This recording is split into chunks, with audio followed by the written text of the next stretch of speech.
Hey, what is going on, everybody? Today we have a special one. We finally got Alex, Nostalgianomics. How's it going, bro? What up? Dude, if there's one person that I get asked about, like, can you get somebody on? It's you. Me? Yeah, all the time. Me or like Rudy? Oh, Rudy, that'd be funny. Getting Rudy. But I've seen you were just live a minute ago, man. So, like, how's Fanatics doing? Uh, man, Fanatics, they're just so new. Like everyone at Fanatics, dude. Like, I have not a bad word to say about anyone there. Like everyone's been great. Everyone that's helped me out, everyone I've come in contact with, like great people. The platform, it's just still getting going, right? It's just there's low viewership.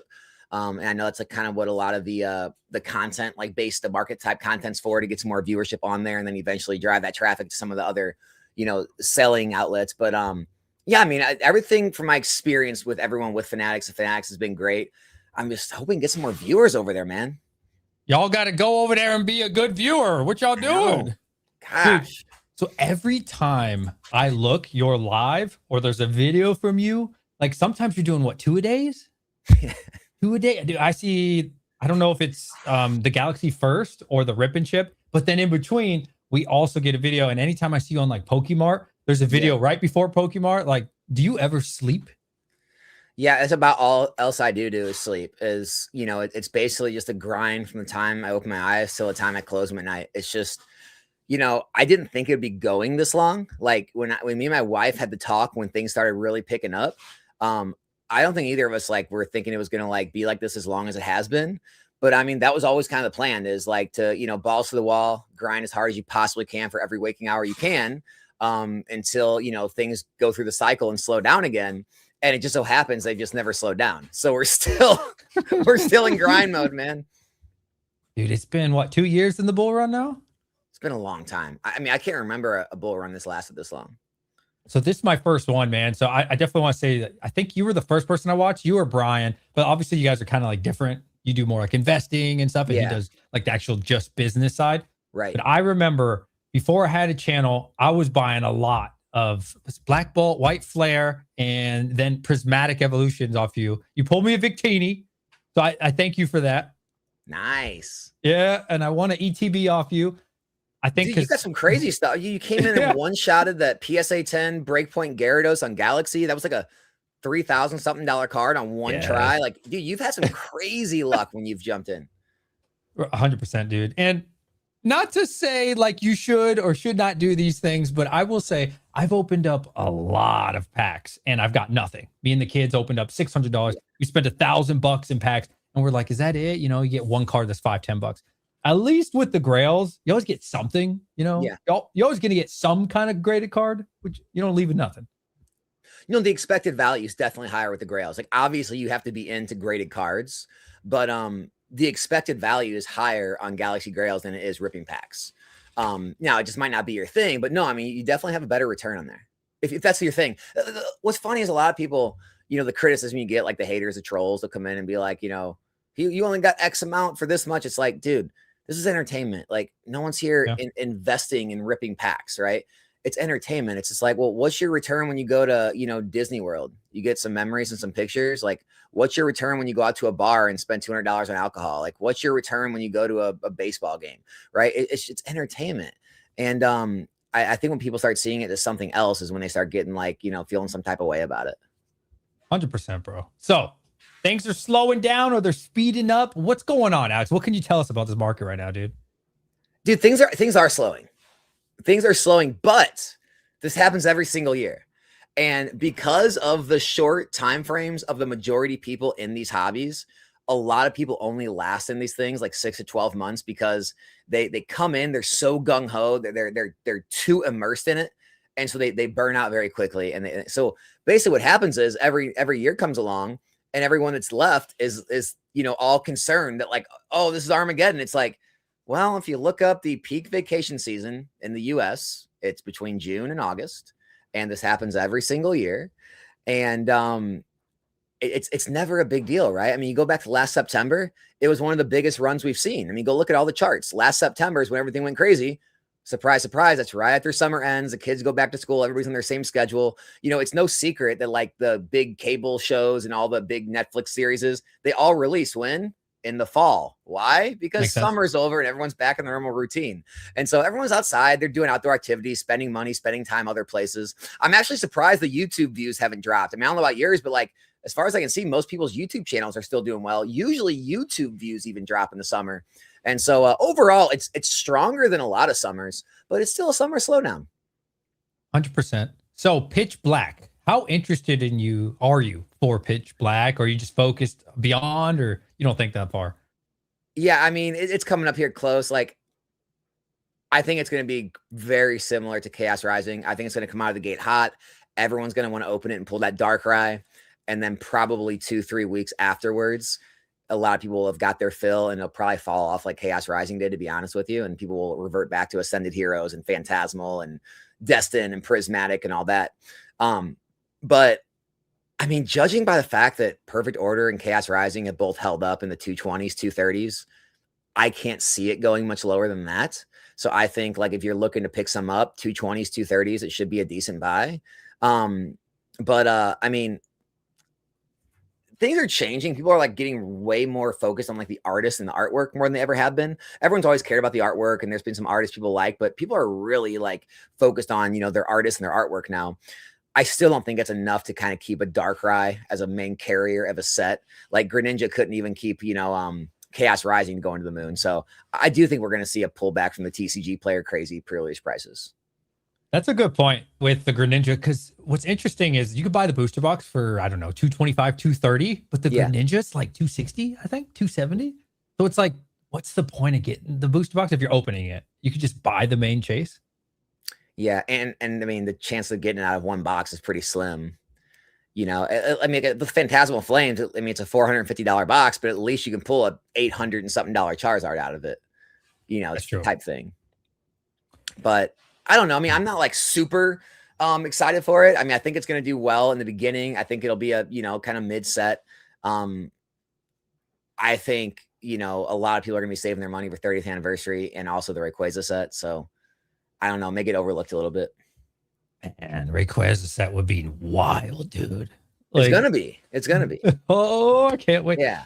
So I've actually had to stop buying this week. I just bought another. I got two collections in yesterday. I don't know how it is for you. I know you're on a much larger scale than me, right? But I bought 2 collections yesterday, and I was looking at my numbers for sealed. I'm like, damn, a lot of people aren't buying like they were just a few weeks ago off me.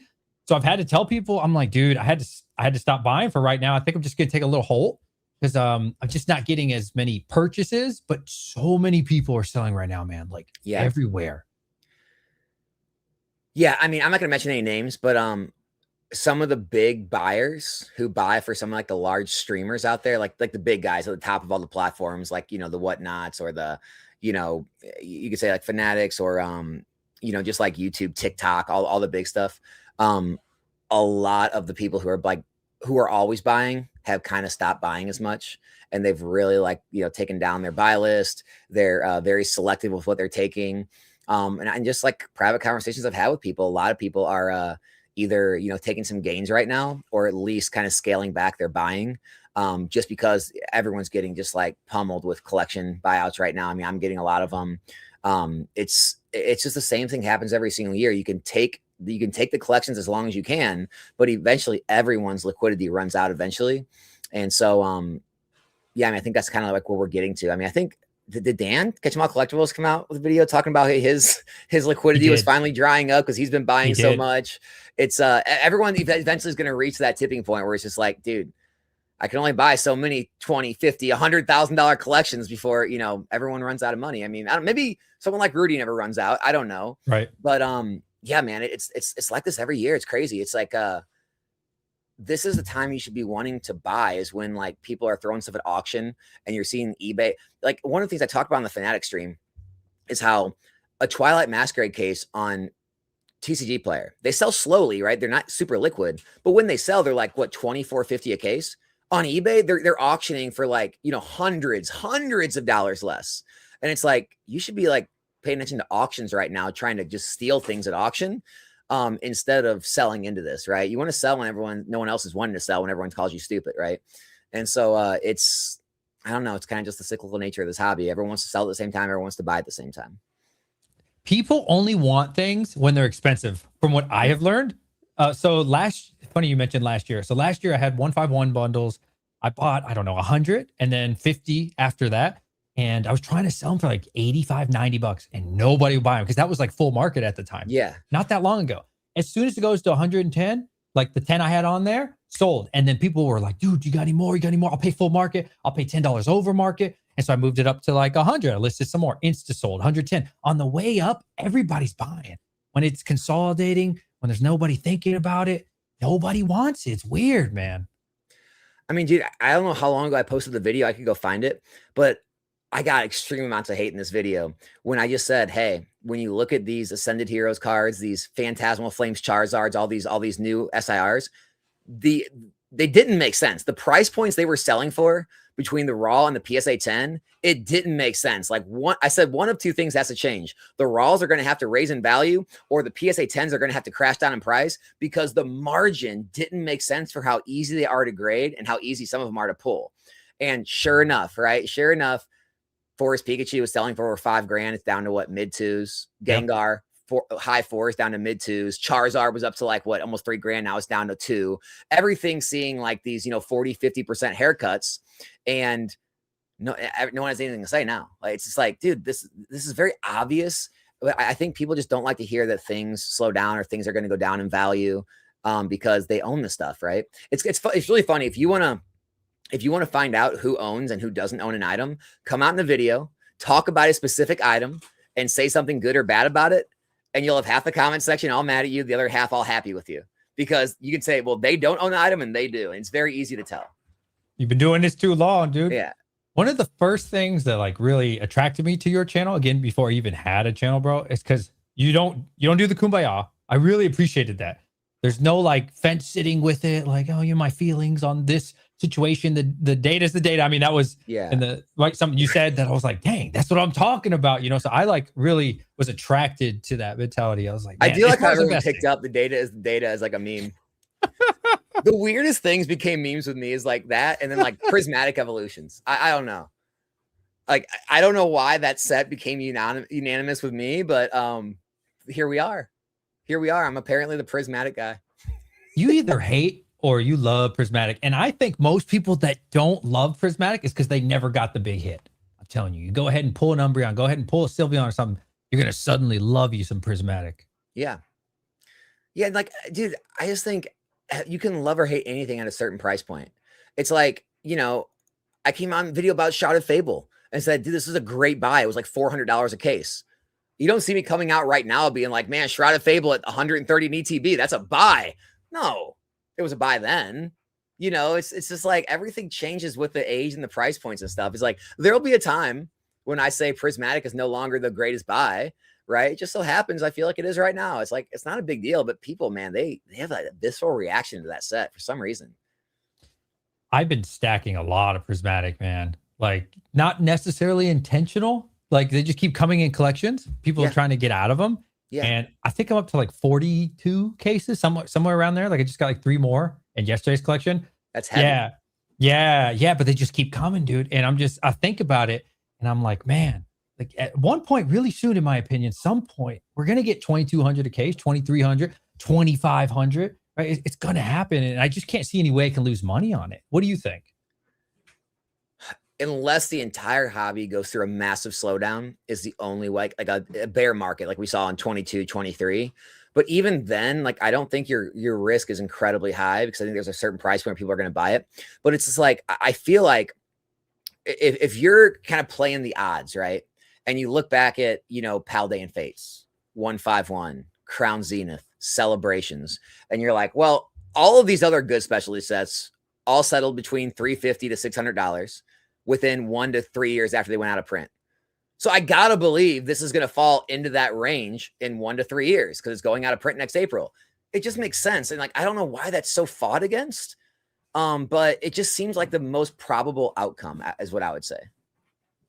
I What like did that. what did NVM Collect say? Oh yeah, MVM collects. Thank you very much for the donation. He says the goat's fine collab. He's the goat, not I. All it took was DJ pulling the massive hit on Galaxy. That's it, dude. I think he reached out before that. Oh yeah, for sure, he did, dude. So I was thinking about it, right? Because it was a lot. Like it's a big gamble. I think it was $1,000 pack. For those who don't know, Was like, it or was it a 5? Was it 1,000? I think it was 1,000. Yeah, that's what like attracted to. Yeah. No, it was the duel. It was a duel. It was 1,700 each. That's what it was. When you're talking about when you did the okay, what did you win on that one? That was the. No, that wasn't the Gyarados. You won the Gyarados on an actual break. Like you you're right. Grail. You're right. You're right on that. You also one. won a showdown. I won a showdown, and it was like 1,700 buy-in. And I was like, oh man, here we go. And dang, what was that one? It was Gengar, Fusion Strike Japanese, and a 10, I think. Okay. And I sold it. And I sold it for like 90%, or maybe it was 88. I don't know what it was. I actually got paid for that really quickly, which was nice. Oh yeah, it's quick. Dude, here's the thing, man. Look, I wanted it to be from the very beginning with my channel, with anything I did, I wanted to have a very clear why as to everything I do and be able to defend everything I do, right?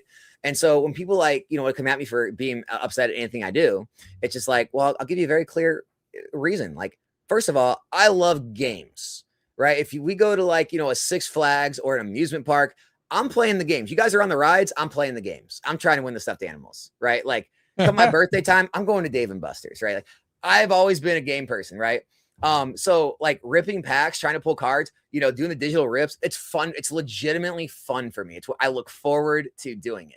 So that's the first thing. Second, I look for, okay, where's the transparency? There's full transparency. You know the exact odds, every single card you can hit, every value of every card. So you know what you're getting into. There's no like bait and switch. There's nothing hidden. Love that, right?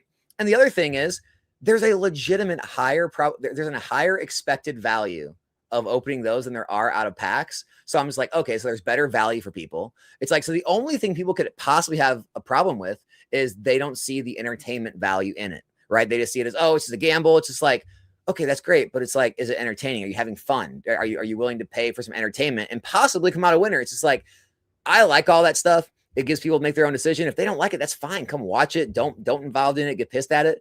But yeah, man, I love running the Galaxy Grails. I love running pack breaks. It's fun for me. Other people like, you like running your business, running your website, buying and selling collections. Like, dude, I've tried every aspect of this business. Like, when I say every aspect, I've tried it. Like, I looked into the whole bulk game, having 100,000 listings on TCG Play and running that. I tried out vending. I hated it. I tried out, buying and selling collections. I still do, but I'm not like super enthused about it. It's like not my thing. I've had tons of conversations with Pokémon about like doing their own website and really building that out and selling a bunch of product and having that always sit there. It's just like wholesaling. Obviously I've done like some wholesaling, business to business type stuff where I can make a small margin there and just move that. Like I've tried probably every individual thing you could think of. Dude, I just like streaming the best. It's what's the most fun for me. That's what it comes down to.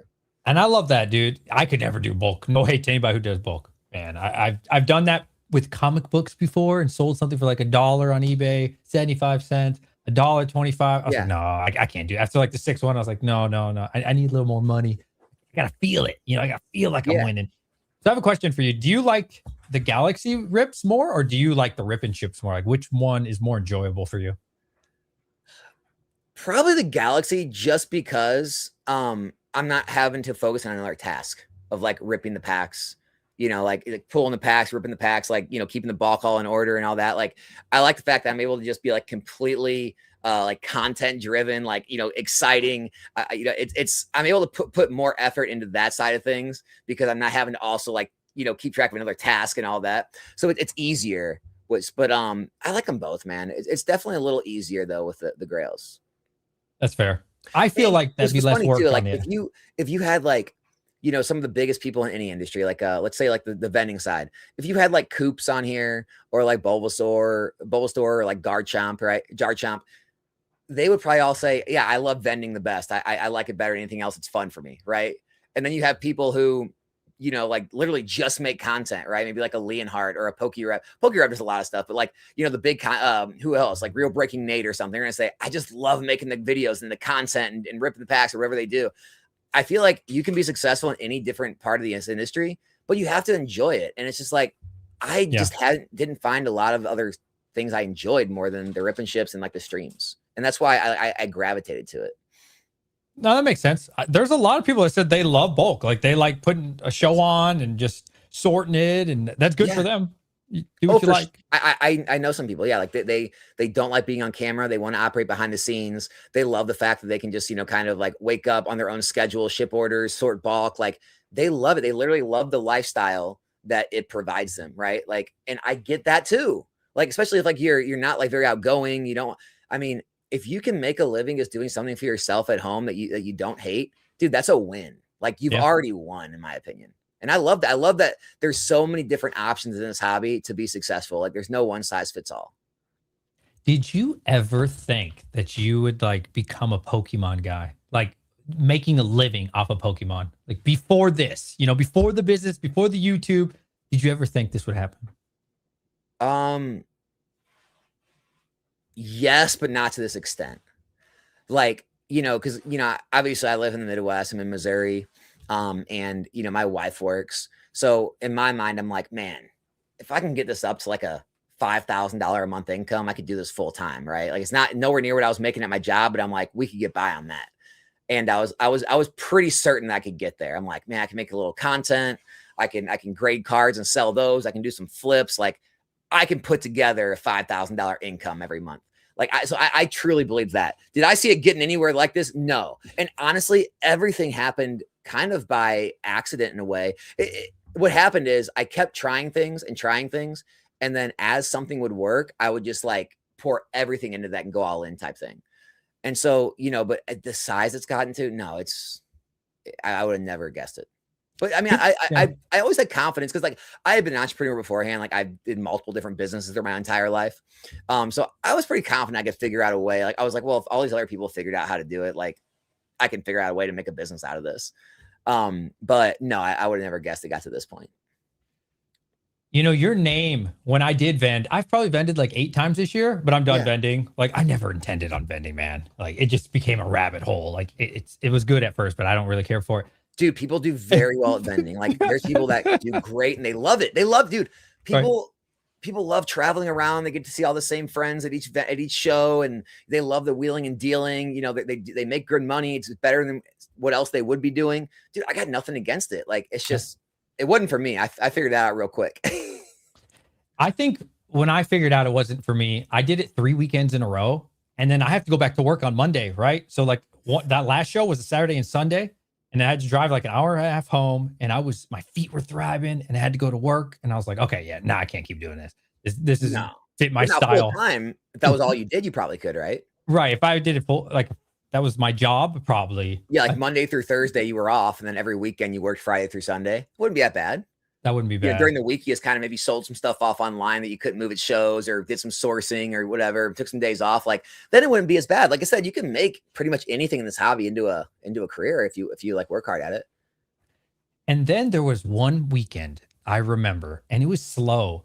And I was like, I don't like the control of this. Like how I have no control over who's coming to the booth and how many people are coming to the show. And it was a decent sized show, or it's supposed to be. And then people just didn't show up to this particular show. And I was like, I can't keep doing this to myself, man. Like I can just go sit on my ass, upload a short. Hey guys, got a new collection in. And then, like the money starts flowing, whether I have no control out there. I think it was a mall show, but nobody came that day. So I was like, oh, I can't keep doing this to myself. Yeah. And I think the vendors are getting much better at it now. Like I said, there's so many successful people. But they finally caught on to the fact that like you need to use the vending as another outlet of growing your brand and your name and your site or wherever else you sell at. Just like strictly having like no like social media handle, no following, no like other selling outlet, and just thinking the show is going to be your whole source of income. I think that's a mistake. Right. Yeah. Like if you're going to shows, you're constantly handing out your business card, you're getting your name known more and more, and you're getting more people reach out to you for private deals through Instagram or Discord, or maybe you have a site you're selling through. Like when you're building a brand and at the shows selling, I think that is where it really kind of compounds. But like, if your only source of selling is just like, I only sell in person at shows, I don't run a website, I don't sell online, all that stuff, I think that's a mistake. I think that's kind of like a eventually dying out method. Okay, now that you said that, that makes me think of something.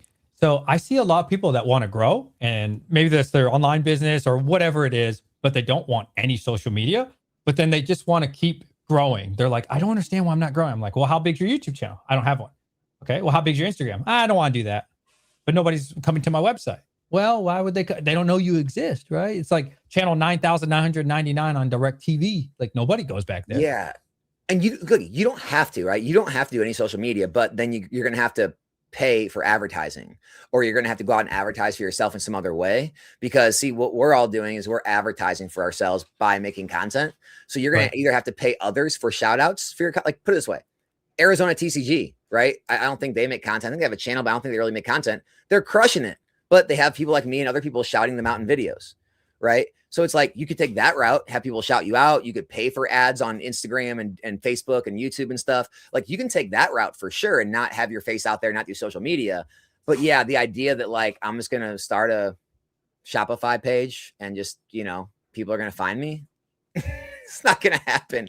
And not only that, this business is based on trust. So like, the most important thing you have is building a reputable name that people know they're not getting scammed. They're going to get legitimate things in good conditions. Like, people are very reluctant to just buy from a site they've never heard of because they have no idea what they're going to get. I saw Brian in here a minute ago. Now you talk about condition. Did you see his video and post about condition? Yeah. Do you ever have people complain about condition when you sell sealed? Because I think you sell a little sealed, right, on your website? Yeah. No, I don't, because I take the hit. So here. Okay. I bought from the same person Brian did, by the way. Shout out Retrospecs on Instagram. Shout out Retrospect. And this is not like a shout at Retrospect, right? Like, this is me. We bought hundreds of these things, and like a handful of them come with like, little like, holes, little holes in the corner, or things like that, like bent up. So what I do is I go through and audit all of them. And then I either take those out, put them aside, and I'll sell them on stream that are going to get ripped anyway. Or I'll just, put them aside. Maybe I'll like rip them later, sell the packs when they're more expensive, try to grade the promo, sell the promo. But, I basically take the hit on the ones that are not minty, and I don't sell them. Sometimes you can skirt it through and people aren't going to care because they're buying it to rip anyway. Or if like someone reaches out and they're telling me, hey, I got my son or daughter's birthday come up, they want to rip an ETB. I'm like, okay, great, I got one for you. You don't mind? Just got to rip, right? Like, I'll move them slowly that way. But yeah, anything I get in, I just like pre-audit, and anything that like is not in the condition I would want to sell, I just don't move it.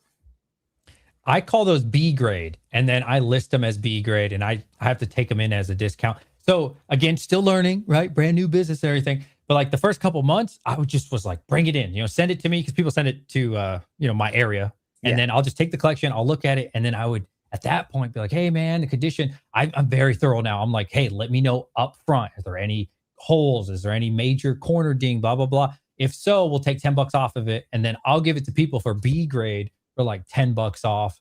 And that's worked really well for me, personally.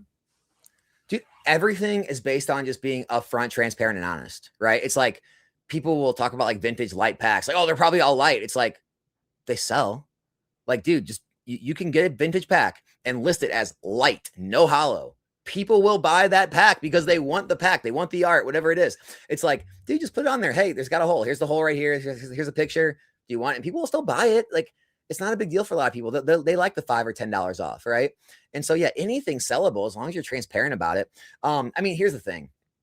Odds are, when you sell stuff like that, 90% of people, 95%, they're not going to care. But you are going to get that one person here and there. You just got to kind of expect that. If you're going to sell stuff that might be a little like not less than mint, just expect it. Someone's going to reach out eventually. If they do, just replace it for them. The worst thing you can do in this hobby is like lose your reputation. And I know people that are smaller, and even way smaller than us, right? They're like kind of just starting out.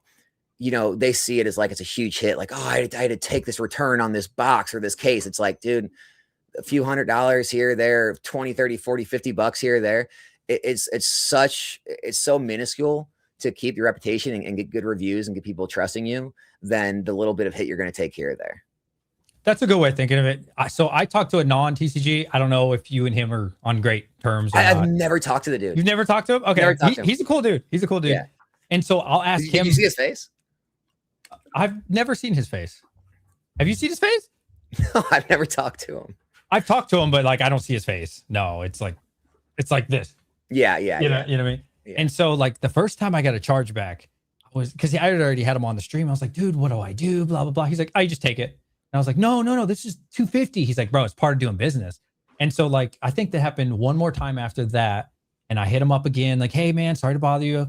What can I do in this situation? Like, this one's $400. He's like, welcome to the team, part of doing business. So then it's funny, which isn't good, but it's funny. I got recently scammed for an Evolving Skies, which sucks. They lied, said they didn't get it, blah, blah, blah. Filmed a fake video, resealed my package, blah, blah. And I've gotten so accustomed to it.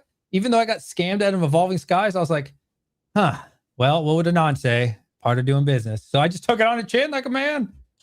Yeah. Yeah. I mean, so there's two ways to go about it. Like you can take steps to make it just harder to purchase from you, right? You can just like stop accepting credit cards. You can, make it like you can have like an, I know with Galaxy Grails, we have like an ID verification to where you have to like upload your ID and everything. So it makes it a lot harder. Like you've went through that with them. And so like you can take steps where it's gonna cause more friction to get the sale. So you may like lose out on a certain amount of customers, but you're gonna save yourself like a lot of headaches in the end doing stuff like that. Ever since I stopped taking credit cards and I did 100% PayPal, it wiped out of like 99% of all the issues I was having.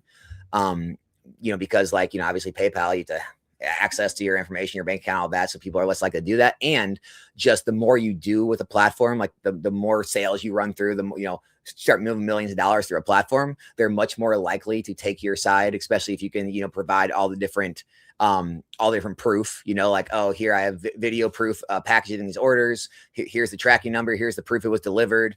They're going to take your side a lot of the time. And so, there's stuff you can do about it, but yeah, I mean, some people, they'll find a way to skirt around the system here, there, somehow, some way, but that's my best advice for it.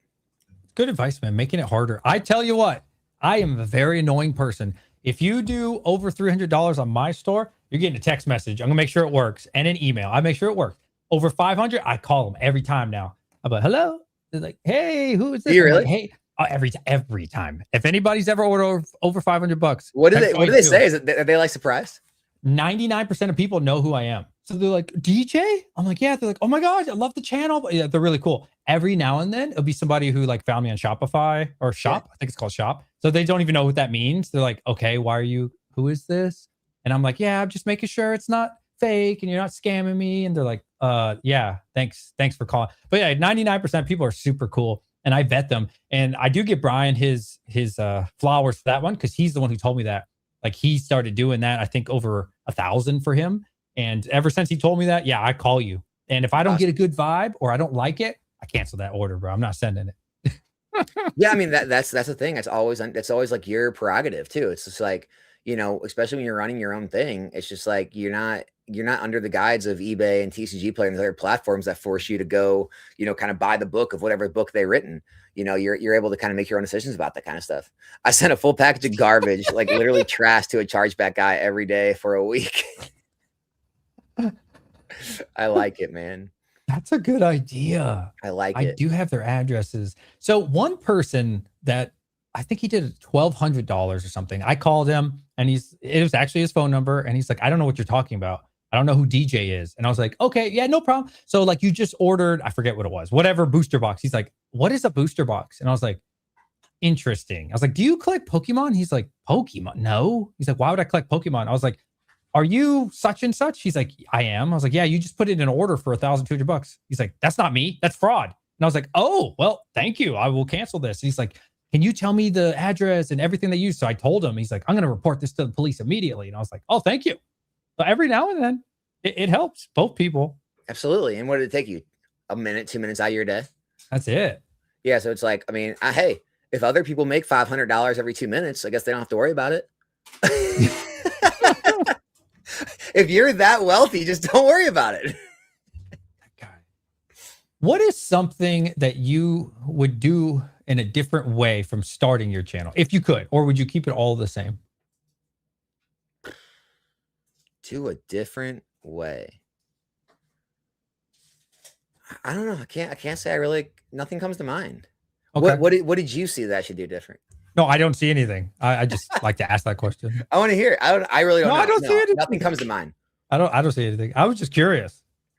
Because some people maybe like I tried when I first started my business, I was doing ancillary products, like anything. It didn't matter if it was like Blooming Waters. I got destroyed on shipping Blooming Waters. Oh my lord. I was only charging $10 and somebody in Cali and Washington, I Oh spent yeah, like 55, 60 to send them 60. So like Hawaii. yeah, and again, shout out to Anon because he gave me some tips of like, dude, just do ETB, booster box, and I forgot there was something else. And so I've done that ever since. And I lose out on some collections, but it's so much quicker because like my main problem was I had too many orders, but there were too many variations. So it's taking me sometimes 3 to 5 minutes to figure out how does 4 ETBs fit with the Blooming Waters, plus these little packs, plus you know what I'm saying? Instead of just one ETB, two ETB, three ETB, I know the exact box and I can do it quick.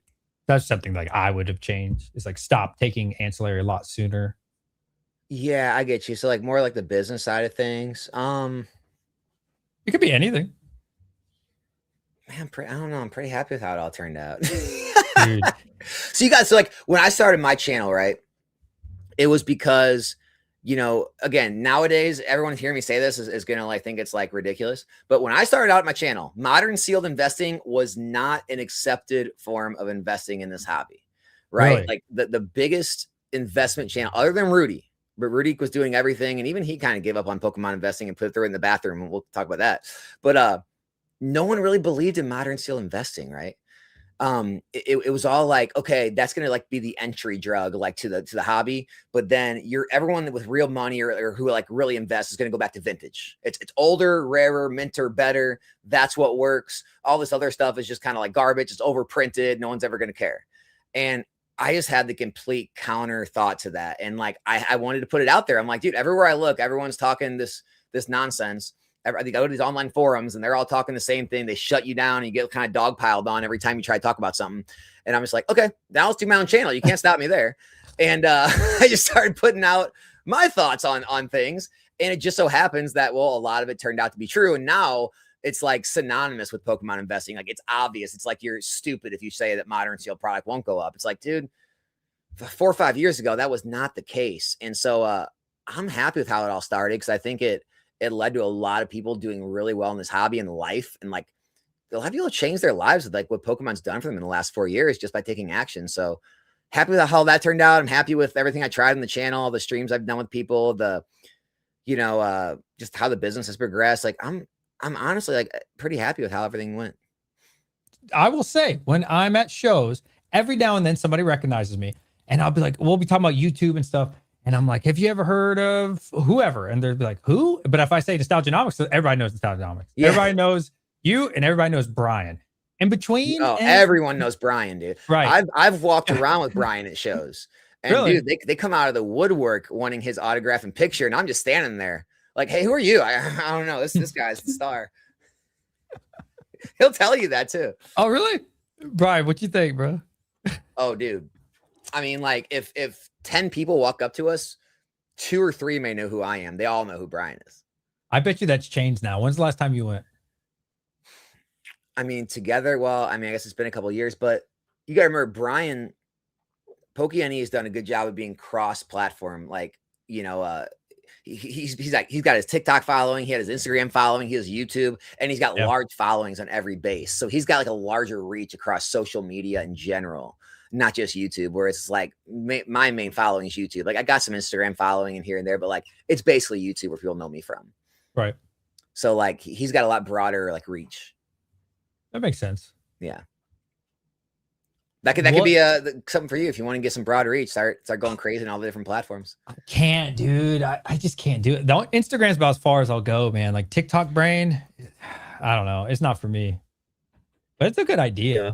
Let's see what he said. If we went together today, you'd have more people come to you. Look at that. I don't know. You go carry them.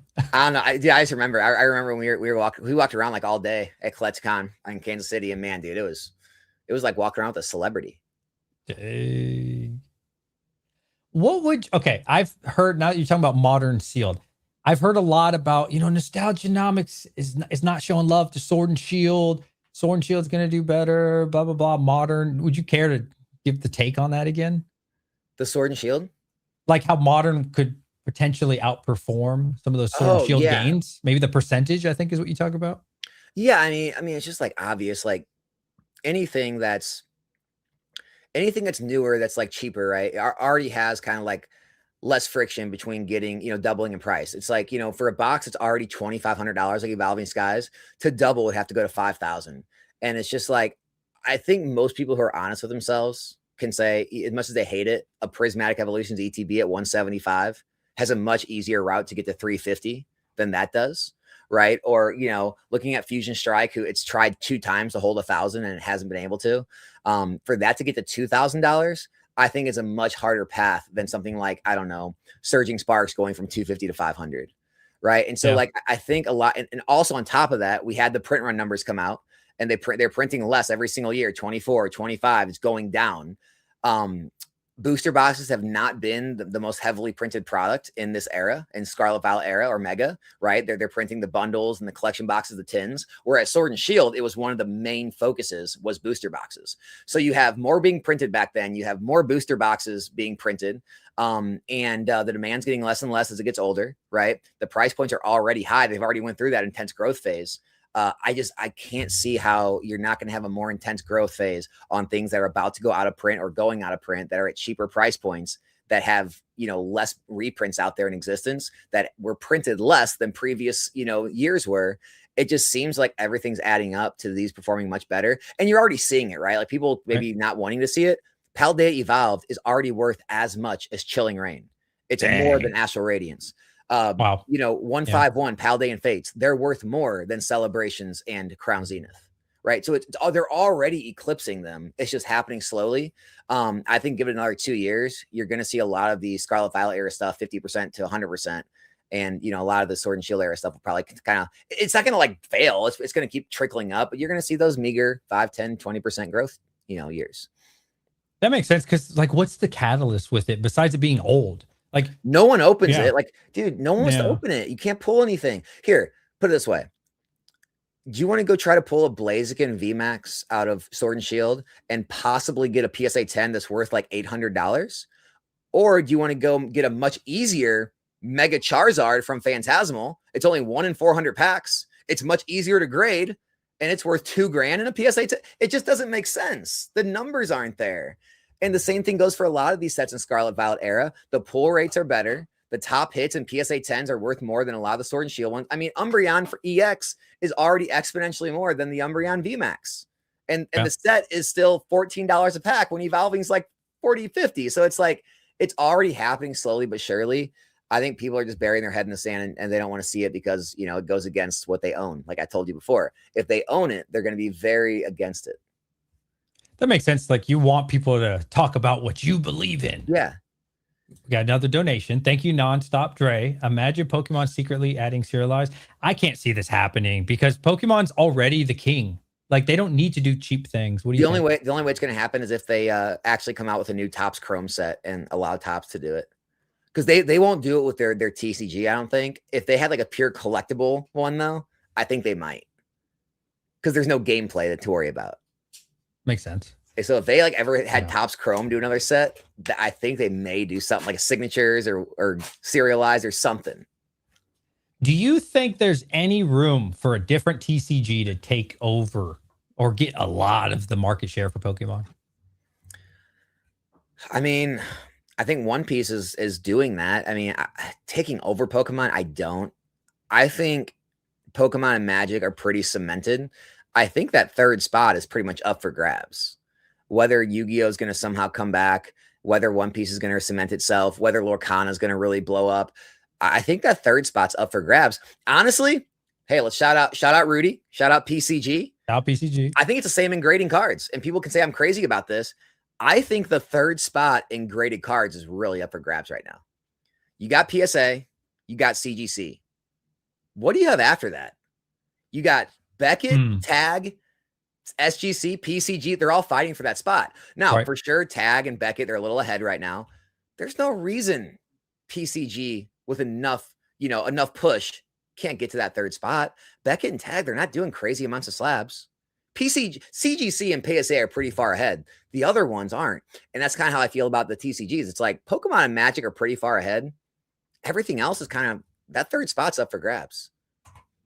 If PCG keeps going to Collecticons, if you guys at PCG, if you ever go to Virginia Collecticon, I will definitely show up. I want to look. I want to see what they have. I've submitted a card actually. I didn't want to make a video about it because I wanted to do it until I wanted to see how fast their turnaround was, right? Because I think they said 7 to 10 business days. I did the super expensive one.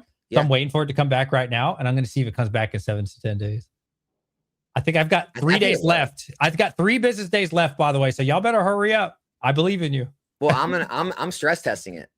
Yeah. I sent an order in. I'm going to get all the cards back and we're going to auction them on eBay. I think that's smart. And we're going to see, because everyone wants to know where they end. Me too. I want to see what the values are. And the thing is, it's like everyone wants to compare it to PSA. Why? Why are we comparing it to PSA? PSA is 6 to 12 months out. If you can get your cards back in 7 to 10 days, or you want to send the regular tier, what is that, like 20 to 30 days? Yeah. If you can get cards and flip them every single month, heck, dude, if you're getting 80% of what a PSA 10 does in a PCG 10, and you're able to get a good margin on the raw card, and you can flip that every month, it's a far better business move than waiting 6 months to get a little bit more value on a PSA slab. It doesn't make sense right now. And so, and you got to pay $80 if you even wanted to get it graded, which is out. It's outrageous. And so, like, yeah, we're going to stress test it. And if it goes well, I'm going to start sending big orders through them, and we're going to keep running it. I think that's important because you mentioned that, I believe it was a week or two ago. Who's the guy you always stream with now? Or not stream with, you make a video for now. Oh, Steve. He seems cool. Steve. And you mentioned he's from the stock market world, and it's just kind of a good, like, we cross post the video on both our channels, so it kind of like draws both audiences back and forth. And because I've always thought that was important, and a lot of people, I mean, DJ, dude, if you go back to my old like streams and videos, that's one of the things I got the most hate on in the beginning, is trying to cross the worlds, because the true hobbyists, they don't want outsiders in their hobby. Right. I've always wanted to draw in Wall Street types to this hobby. I always wanted to get more of the sophisticated money in here that understand this as an asset class, that hold these things, that allow them to appreciate and value, that aren't like, so, paper hands with stuff. And so that's part of the reason for it, is to get more of that kind of that crowd into the hobby and understanding the returns you can get in here, and start growing the hobby, because, getting a lot of that kind of money in the hobby, it can grow significantly. That makes sense. What was I going to say about that though? Dang, I forgot what I was going to say about him. It was good. No, something y'all mentioned was about eBay, and I think it was you, like, okay, well, how do we get the track record? Because there's no history. If you look on eBay sold, there might be 1 card, 2 card. Yes. And so, like, that's what I plan on doing as well with my card, to help out PCG. I don't care if I make any money on it, but just to get a history. It's a Charizard. It's one of the new promo from the UPC. And then, hey, you know what? There will officially be a sale. Whatever grade I get, is a 7, is an 8. I have no idea. But there'll at least be a history when somebody looks at it. How does it actually compare to PSA? Because that's like the number one question that I think most people are going to have, is like, can I make money off it? And right now, you don't really know. So we need people, not that I work for them or anything, but like, they need people to sell cards too, right? So you need the full buy and sell. So from what I understand, Ruxin, in the Yu-Gi-Oh space, he runs a lot of them through his Whatnot streams. Unfortunately, that doesn't show sales data on eBay, but apparently he does very well in the Yu-Gi-Oh cards running through Whatnot. Yeah, we definitely need more sales data. If we can build up enough sales data where people can, it starts to get picked up by like the apps like Card Ladder or Collector, and if Gem rate ever puts them on, how many cards they're grading, and again, you can get the sales data. I think there's a path to actually get somewhere big. It's going to take some time. But yeah, I think the sales data is definitely the first thing that needs to get done. And I don't know how you go about that as like PCG without like getting involved type thing. Because obviously like they want it too, but I mean, I don't really know how you would do that. Like that's, I don't know. It's not like crossing the line with a company, like, cause you can't like auction your own slabs. I don't know if you should be like really be incentivizing people to like throw them at auction. Like, I don't know how you do that if it's not organic. And so I think people just more organically need to start selling their PCG slabs on eBay and seeing how they do. Yeah. Help out. Like, I don't know. I've been watching Rudy so long, man. Like, I didn't care for Magic at all. I didn't even care for Pokemon. It was probably like 8 years ago when I started watching him, but I cared about like the business side of it. So like the fact that he's doing his own thing, like I respect it. I would normally say help small business, but I mean, I think they're pretty established by now. But I like helping the little dude, you know, like the new guy. And then there's a lot of people talking ish about that, like, oh, look at all these PCG shills. And it's like, seriously, dude, like you really have something against people helping a fellow YouTuber that they watch? Like, that's crazy to me. That was one of the things that drew me into PCG is, and when I talked to the guys in charge of it under Rudy, he was just very honest. He's like, hey man, we don't want anyone like just coming out and like toting the company line. We want you to be as honest. You're able to say anything, like just give your honest take. And I love that. And like it's my honest take. I truly believe that they can slide into that third spot relatively quickly. Like they can pass Tag and Beckett and these companies. They're not doing that big of numbers. Like no one's saying they're going to be a freaking, PSA overnight and do 1 million cards. I'm definitely not saying that, right? I'm not saying they're going to sell for as much as a Black Label or a PSA 10 right away. What I'm saying is there's a lot of upside potential there. And, with a lot of money being put behind the business and a lot of people getting on board, it's going to cause a stir. And I just know with a lot of things like this, you want to be early rather than late. And so, I like the fact of getting in early and seeing where it can take us. And yeah, same thing. Like, well, why do you do it? Maybe I just like Rudy. Yeah. Maybe I've literally told people that, like, well, why this or why that? It's like, I don't know. Maybe I just like Rudy. Maybe I just want to support him and see his business be successful. That's so bad. I do that all the time. I don't care. Like, I have Pokemon and I buy packs off people that I watch. You know what I'm saying? They're doing a rip and ship. I'll buy 10 packs. Do I need the packs? No, I can just go in the closet and buy packs and open if I wanted to, but it's not about that. Like, it's not about just making money. Like sometimes you just want to support people, Yeah, everyone needs this big, reason. And I've noticed that in the Pokemon hobby, you probably noticed in your comments too. Everyone always likes to create a reason for anything happening, right? Yeah. Like any price point, any movement in a card, it's always, well, that's just because of this. Well, it's only happening because of that. It's like, okay, fine. There's a reason for everything. Why can't we just ever accept the markets? There's not always some like nefarious like undertone to it. There's not some buyout manipulation. There's not some pump and dump scheme in this. It's like, oh, one of the times like I talked about a car, they're like, well, that's only because Collecticon's coming up and they're trying to pump it to sell it there or something. I'm like, okay, fine. That's why. Or, this box is going up. Well, that's only because this and that. It's like, all right, fine. It's because of that. There's always a reason for everything, Can't just be what it is, Alex. They can't just let it happen. What's funny is it's like year after year goes by, all the stuff is consistently more expensive, year after year, but it's always going to crash. It's always manipulated.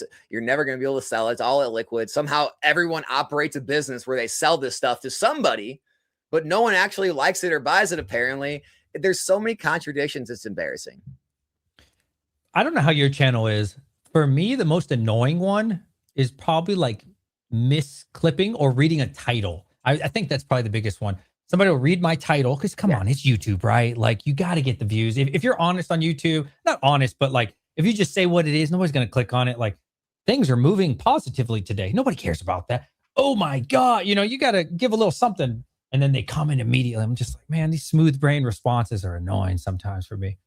Dude, the best thing I've been doing is I purposely like throw something in that's either off or wrong, or I know is going to like trigger someone just to get people to comment. And it works every time. It works every single time. Oh man, like last couple I did. Oh, the crypto one, I knew like throwing the Bitcoin chart on there. I saw that. People. After that, I knew, I said it like 4 times on the anniversary product. I was like, why would they put Need Arena? This doesn't even make sense. A Need Arena. I knew everyone's like, it's 30th in the Pokedex. And I knew they were going to do it. And sure enough, like 100 people all said that. It's like, well, thanks for the engagement. And so like, I just been doing that, like purposely throwing random things without telling them and just making sure they just like rage comment in there. If I don't like something, I don't watch something, but a lot of people that don't like something really tend to be involved in something they don't like, video after video. Yeah. It is weird. It is weird. Like, cause you know how you can click on the comment and see like how many times they've commented and you're like, dude, you've been here for like years and all you've been doing is talking trash and you still watch my videos. I can't imagine going to like some, I don't know, like Lego investor and going every day, like Lego investing sucks. It's all going to zero. You're an idiot. It's just like to care so much about what someone says, but not believe in it. It's very strange. All right, we got a couple. Oh, three from the same guy. Thank you, Boom. Nonstop Dre. You know him? Absolutely. Oh, what a good guy. Gundam TCG is healthy growing without scalpers. Okay, that's something. I don't know much about Gundam. When are you guys getting Rudy on the stream? I don't think I'm ever gonna have the honor. I don't know about you, Alex. We just talked before stream. I've never actually talked to Rudy. I've never talked to Rudy before. So we don't have any pull there. Sorry, guys. The internet has too many spur. I don't know what a spurge is. I know what Timmy is. What's a spurge? Spurgs, dude, that's a new one. That's gotta be like a Gen Alpha phrase. Just put a typo in your title or thumbnail. Oh, thank you for those. Oh yeah, I've done that before on purpose too. Really? Yeah, because everyone likes to let you know on that, and not even like trying to troll it. They're legitimate letting you know, but then it drives a bunch of comments and algorithm likes it. Man, I didn't know you thought that deeply into it. Oh yeah, I'll just like there's like little goofy things that like like other channels will like do giveaways, like they'll like do giveaways to like pump their comments up and grow their channel. Like, I do little stuff like that to just get comments and engagement sometimes. So I've been on the internet for a while, man. Like 10, 11 years, I think was my first channel. And I used to do giveaways back then because I thought, like all these people are going to come, which they did. I'd get a lot more viewers or comments for that one video. But then after the freebies, like they didn't really come back. And so I kind of learned about that a long time ago of like, if you're going to do a giveaway, do it because you just want to help out your community. But like, if you're trying to grow from giveaways, it's not a really good way. Pokey Plumber's done a really good job, but it's like, here's the problem. You don't know. Like, you don't know if it's because of that or because he just makes good content people like, but he does giveaways like every day or every week. I think so. Yeah, so he's like always doing giveaways and his comment section is blowing up. His channel's blowing up. But then you have to think to yourself, well, if he didn't do any giveaways, would his channel still have done the same thing? So it's hard to narrow it down. Like, is it because of one thing or another? Because you'll never know, right? You'll never know one way or another. He mentioned you today in his video. Yeah, I just talked to him. I had a conversation with him the other day on the phone. Pretty long conversation. Are you a phone guy? I'm not a phone guy. Man,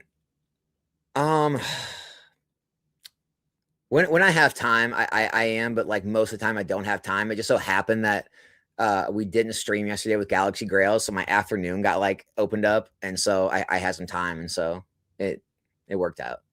That makes sense. I mean, if the right person calls, I would answer. But like overall, especially if it's someone you haven't talked to in a long time. If it's someone like you talk to on the regular, text will do. But if like it's someone you haven't talked to in months, it's like, I should probably have a conversation. This would take like, you'd be texting books. So I watched some older content with you on it, and there was like 6 people on there. I don't know who a lot of them are. So I think J Love was like the dude. Again, I guess he was before my time. And do you ever like do those panels anymore? Have any interest in those? It was like 3 investors versus like 3 collectors. It was like you. Who's the other dude? He's out of Canada. Oh my God. I can't think of his name. Poke Office. Yeah, Poke Office. I'm so sorry. Rob does Pokemon. Yeah. Yeah. You had you had Opossum, obviously. You had J Love. Ryan came in later, Cool Trainer Ryan. There was a couple others, I think. But yeah, it was dude, that was like the biggest thing across the internet. Like everyone was talking about that stream the next day. It was crazy. What happened? Because I wasn't around. So I'm just interested. So J Love, again, I didn't even know who J Love was before this happened. I'd never heard of the guy because he's not my algorithm. He's like he lives in a different country. He does different kind of content. So I didn't know who he was, but he was bigger than me. I think he still is. But he put out like they're like down the gauntlet or something, and everyone was sharing it with me in Discord. They're like, hey, he said anyone wants to like defend Pokemon investing, he's calling you out or something. I'm like, so I reached out. I'm like, yeah, I'll go on, debate with him or whatever. And so I guess so many people reached out. He's like, I'm just gonna have all of you guys on, and we'll have like a few people for each side. And so, man, I mean, we went on there, and it was just nonstop fire back and forth, right? And I mean, I think it went really well. Everyone I talked to thinks it went really well for like obviously like in our favor. Cool Trainer Ryan came on later on, and the funniest part is when he came on and J Love was like questioning him, trying to get him to like admit like Pokemon investing wasn't a thing, and Ryan said something along the lines of, I don't know, just if you buy any sealed box and put it away for a few years, it's going to go up in value. And it crushed everything J-Love was trying to push. Like, this stuff isn't investable. It was really funny, and it kind of like derailed this whole thing. But yeah, I mean, I think the time has pretty much shown like how wrong that opinion was. I think people just don't like to they don't like to view this as an investment. For some reason, people don't like to see it as an asset. They want to just like, hurl their insults like, oh, he thinks children's cardboard's an asset. Get a real investment, put it in the stock market. It's like, yeah, I got money in the stock market. Guess what? My Pokemon outperforms it every single year. Yeah. Every single year. Our 401ks, our Roth IRAs, my brokerage account, my Pokemon outperforms it every single year. And so it's like, I mean, what do you want me to do? Just like ignore the data? You want me to ignore the data? Like, it's just the way it is. I'm just telling you the facts. I'm not trying to tell you to do it. Maybe it's too risky for you. Maybe you don't want to deal with buying and selling, whatever. But it doesn't delete the fact that it's been a better performing asset than anything else out there. I'm so glad I got involved in Pokemon because, dude, I mean, I look at my Bitcoin position. You know what's funny? I'm still up because I bought in at 29. I bought in at 29K like 5 years ago, but I've been involved for like 10 years. But so I'm still up, but I'm looking at it and I'm still down 50% where I was, but at the same time, all my Pokemon's up, which is really good. So I'm glad like that Pokemon's a thing is it definitely held me up. Some of my stocks are just kind of moving, kind of going 5%, 10%. It's nice having Pokemon. Well, I have sort of a cop-out answer for that, right? Is I didn't start YouTube till like 4.5 years ago. So I didn't publicly say anything about Pokemon investing until 4.5 years ago. So my time frame is anything in the last 4.5 years. Okay. So if you've been listening to my channel for 4.5 years, it's like, well, obviously Bitcoin has not performed well. Now, if you've been in way before, you can still be crushing it. You killed Pokemon if you got in Bitcoin 15 years ago. But like for my time frame, I'm like, dude, as long as I've been on YouTube and making public videos, Pokemon's been the best performing asset. You can't deny it. And like, so that's kind of where I kind of like judge it from. I'm just glad I diversified into it, man, because it's nice getting these gains, even though, for me, I'm used to 8% a year, 10%, and that was great. I'm very satisfied when I get 10%. So you can get 20% sometimes a couple months, depending on the position. And like you said in some of your videos, it didn't matter really which Pokemon set. I mean, you can pick any of them. They've all gone up. I mean, look, there's definitely some set pickers out there that beat people, but I think a lot of the time, if you would have bought like a case, 10 cases, whatever your position size is of every set and not even worried about it, dude, you're probably pretty close to anyone else out there. Like, because other people may have like got some right, some wrong, or whatever. I feel like if you just bought every single box or every single case, you're probably doing just as good as most everyone else, which is crazy. It's crazy. That is crazy. Oh, Pokeplumber's here. This is the data's there the he data. Is. Shout out to him. What was his real name? I always call him Pokeplumber. Nick. Okay, he tells people that. I got another donation from Nonstop Dre. Thank you very much. Thoughts on upcoming Naruto TCG? Are you buying it?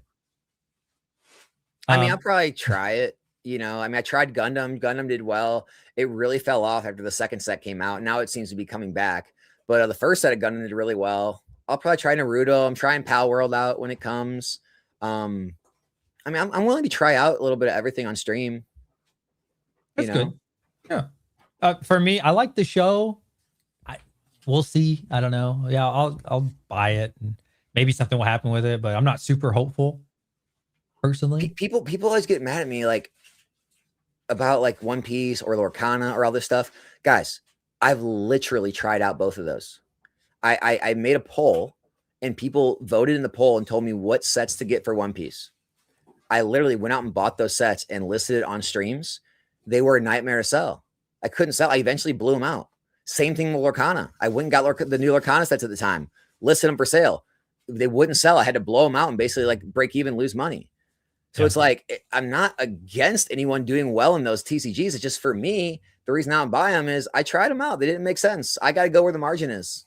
If I can't make margin on a product, I just don't sell it. It's that simple. Yeah. I mean, that's true. I tried Japanese and it was good for a while. It hasn't been as good. Chinese has been better for me. I've been liking Chinese a little better, but it's slowed too for me a little bit. I don't know if Chinese and Japanese sells well for you at all. No, dude, one of my best friends in the hobby, Steve, tactical trading. He's wholesales Chinese. He sells to a lot of streamers, a lot of card shops. I mean, I don't buy a lot. I mean, I got an in. I mean, he imports it right from China. Give me a great deal, all that stuff. It hasn't made sense for me for the margin for what I can sell it for on stream when I'm buying it for. It's just like streams are different, right? Because you only have a certain amount of time on camera, right? You only have a certain amount of customers or whatever. Like, if the margin doesn't make sense and you're spending all this time and energy on stream doing it when you could be doing something else, it doesn't make a lot of sense. And so a lot of the Chinese sets, they appreciated so much, and there wasn't as good of deals to go around. So it's like, for what people are willing to pay on stream for a Chinese pack and what they're going for, I could no longer make the margin I needed to. And so I haven't been carrying it as much. Yeah, no, that makes perfect sense. Where, and like, I've had a conversation with Brian Pokémon, and it's like, for him, it all makes sense. Or for you, it might make sense because, you're just packing up, selling it sealed. Yeah. Right. So like any little bit of margin makes sense. I'm just taking it and put a box. But it's like, when you're having to, get on stream and actually like, entertain and all that, you're having to rip and like, there's all these little costs you don't think about. People don't think about, like there's penny sleeves, there's top loaders, there's little baggies, there's, you're going to ship it all that stuff. Like there's a lot of little expenses that like all eat into the margin. And it's just, some products make sense. Some products don't. It doesn't matter if they're good or bad. It's just, some don't make sense. That makes sense. I recently got distro in May. I won't say who. Congrats. I can tell you like later, but congrats. I've been buying a lot of top loaders, man. Like a lot. Like you're gonna end up like Brian with his warehouse full. I don't think it'll look like Brian just yet because everybody buys that too before I do, but man, I've been buying, like this week I got a lot of Cookie Run. I got tons of top loaders. I got tons of binders, and then like they're just sitting downstairs. They've been slowly selling. They're kind of hard to sell because like I see a lot of people on Instagram, they're selling them for like $20 under what distro is. And I'm just trying to like at least get my money back, and they're blowing them out, man. Like I think Brian's doing a sale too, like $50 a pop if you buy a pallet, or I don't know what he's doing, but you're really selling those. Yeah, I never went that route of like trying to pump up my distro numbers by like buying all the stuff like that. I mean, I know it works, like, definitely getting a physical card shop, offering play, being, obviously like all that stuff like will definitely help your numbers. It's just, there's things I'm willing to do. There's things I'm not willing to do. And like, I'm just not willing to do that right now. Like, it's like things are going good as it is. And so I haven't went that route, but like, no, it'll definitely work, man. You put in your time doing that, you will get paid out for it. One day. You will. One day. You will. One day. I mean, what have you seen your allocations get helped since you started doing that? So it just happened in May. So I'm not even expecting anything for like a year, Okay. We'll see, super small chance. I put it in, like I saw the 30th and I was like 200 of this one, 200 of that one, and nothing's going to happen. Right. But I did put it in, you never know. Super small chance. You get like 2 or something. That'd be cool. No, I have a question. If you were starting now, not you, but like somebody's watching, they see you and they're like, man, I want to be a rip and shipper, or I want to do something Alex is doing. Like, how would you go about it? Like day one? Oh man, if you don't have a following at all. Yeah. Well, yeah, they have nothing. Like you could tell them to start a following. You could tell them do this, do that. I think TikTok's your best option. TikTok. Okay. I think TikTok's probably the best like discoverability for sales platform. I think it's set up better for like a new person to really, benefit. Whatnot is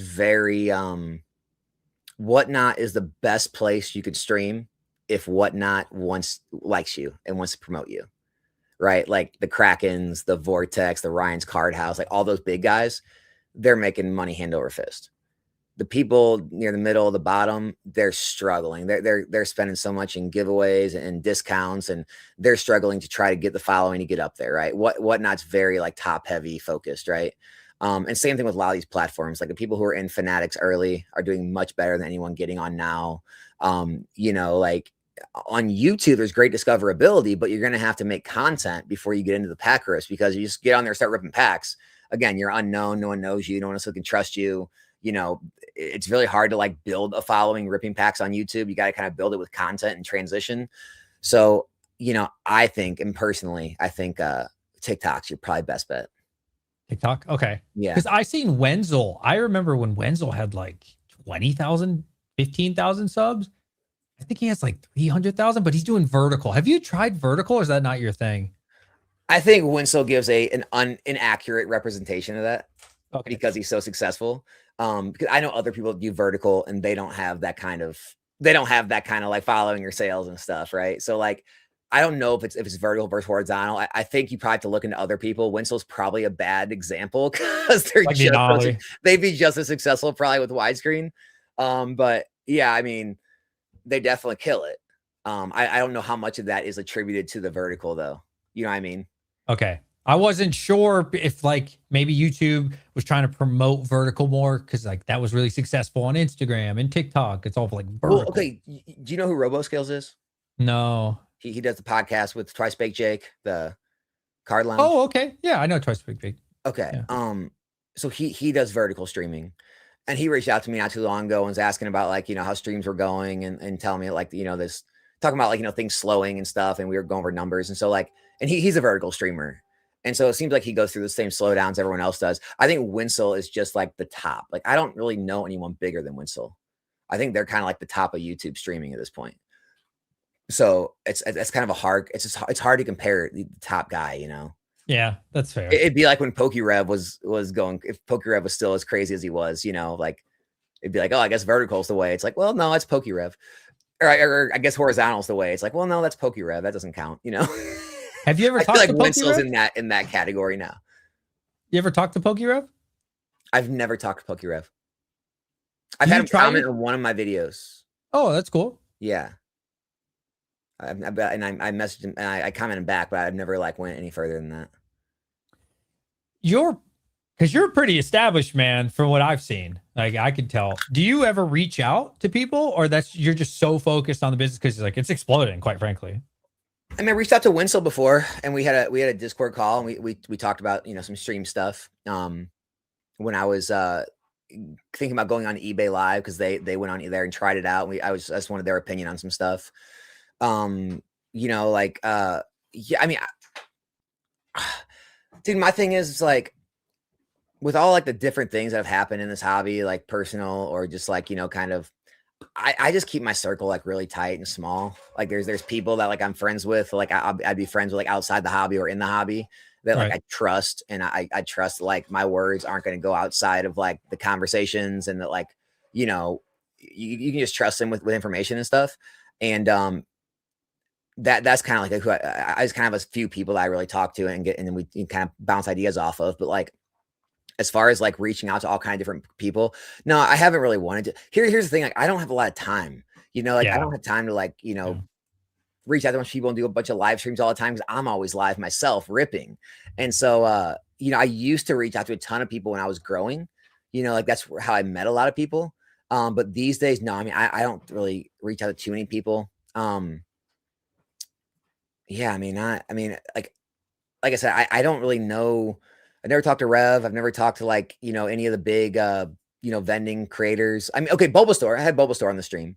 That's But I've cool. never talked to like, yeah, and I know him. Like I see him in every card show I go to. Him, his parents are great, all that. But like, like I never talked to Jar Chomp. I never talked to Coops or any of the big guys. I never talked to any of the big, like Pack Rip or content people. I really kind of just stayed in kind of my own little box for the most part, just doing my content, my own kind of business.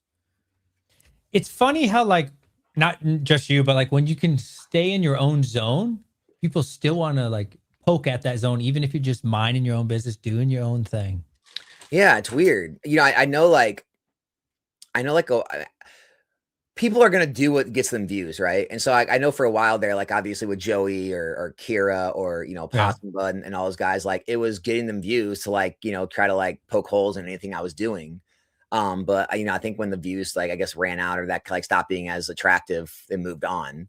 But yeah, I mean I've never talked to any of those guys. I've never talked to Kira, Possum, Joey, anyone like any of those guys. What like even like the smaller ones like Rock Sandy or like I've literally never said a word to any of those people. It's just weird that like I'm just trying to make content and run a stream, and it's it's very I don't know like hyperbolic. It affects people in some sort of way. It's because of you. The kids can't get Pokemon, Alex. Yeah, man. Like I honestly I feel like I stay out of the limelight the most I can, but somehow I get drug in from time to time. Right? It's weird. I mean, I mind my business a lot. I get attacked. It's always by strange people though. Like I've had one. It was borderline a death threat. It was really awkward. It was only like 12 views or something. It was really weird, man. The dude was like in a jungle in his backyard, or it looked like a jungle to me. And he's like, "Fuck you, DJ's Poke Center." That's what he said. Sorry for cursing. He's like, "F you, DJ. Like, you scum of the earth." I was like, what the heck? I didn't even do anything, bro. I just minded my business talking about the price going up and the price going down. I do miss the old days. I see Thrifty in the chat. Thrifty's great, but I miss like the old drama, like when I first started YouTube, when it was like it was all like around like, you know, just different beliefs and like what things we're gonna do. Where it's like the drama now is always like, man, just coming at people, like personally attacking them and trying to like drag them for some reason. It's just like it's really goofy. Like where before it was like, oh, you think modern's going to do good? Well, vintage is this, and here's the data here. I outperformed you on this, and like everyone was trying to like outcompete each other. It was like it was fun drama. The drama now, I don't want any part of. Like I'm not trying to like attack people and like, you know, tear them down and like, you know, it's really like attack them personally. Like ad hominems. So it's like a bunch of ad hominems. Yeah, like dude, like and it's always something new, right? Like the jar chomp drama is like a new thing, and so like I did a live stream. I was getting asked about that like 10 times. You know, in the live stream. So I finally addressed it. I'm like, guys, I don't care. Like, I've never met the guy. Okay. So I'm not trying to defend him. I don't know either one of the guys. And I'm just like, dude, they created and they're marketing a product. If people want to buy said product, let them buy it. It doesn't affect you. You don't want to buy the product. You don't buy the product. Like, you don't want to come to my stream. You think it sucks? Don't come to my stream. Like, I don't care. It's like, but like everyone has to be on the right, what do they call it now? The right side of history. Like everyone has to be like that warrior, and they always have to like, they want praise for like being righteous. And so they want to get on and be like, oh, he's such a bad person. He's charging so much money. This is terrible for the hobby.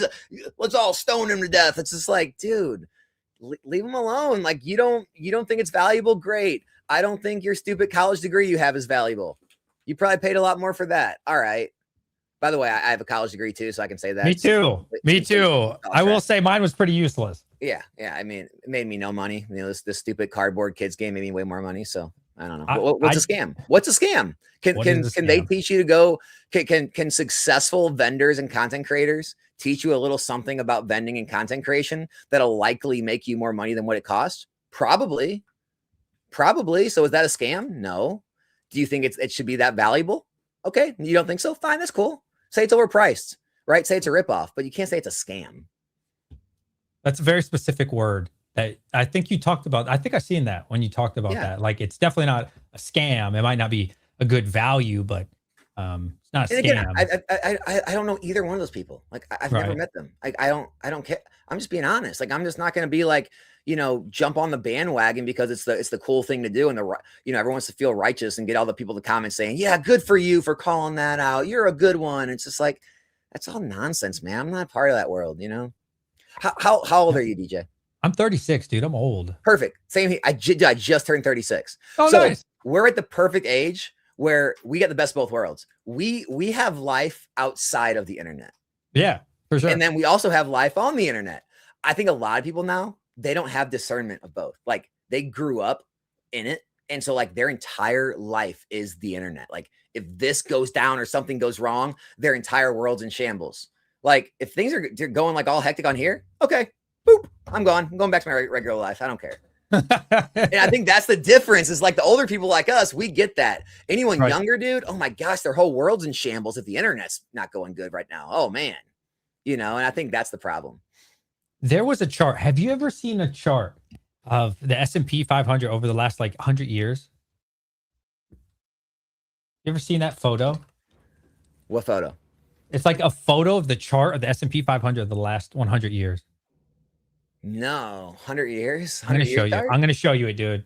So this changed your chart. This changed my life. Okay, you ready for this?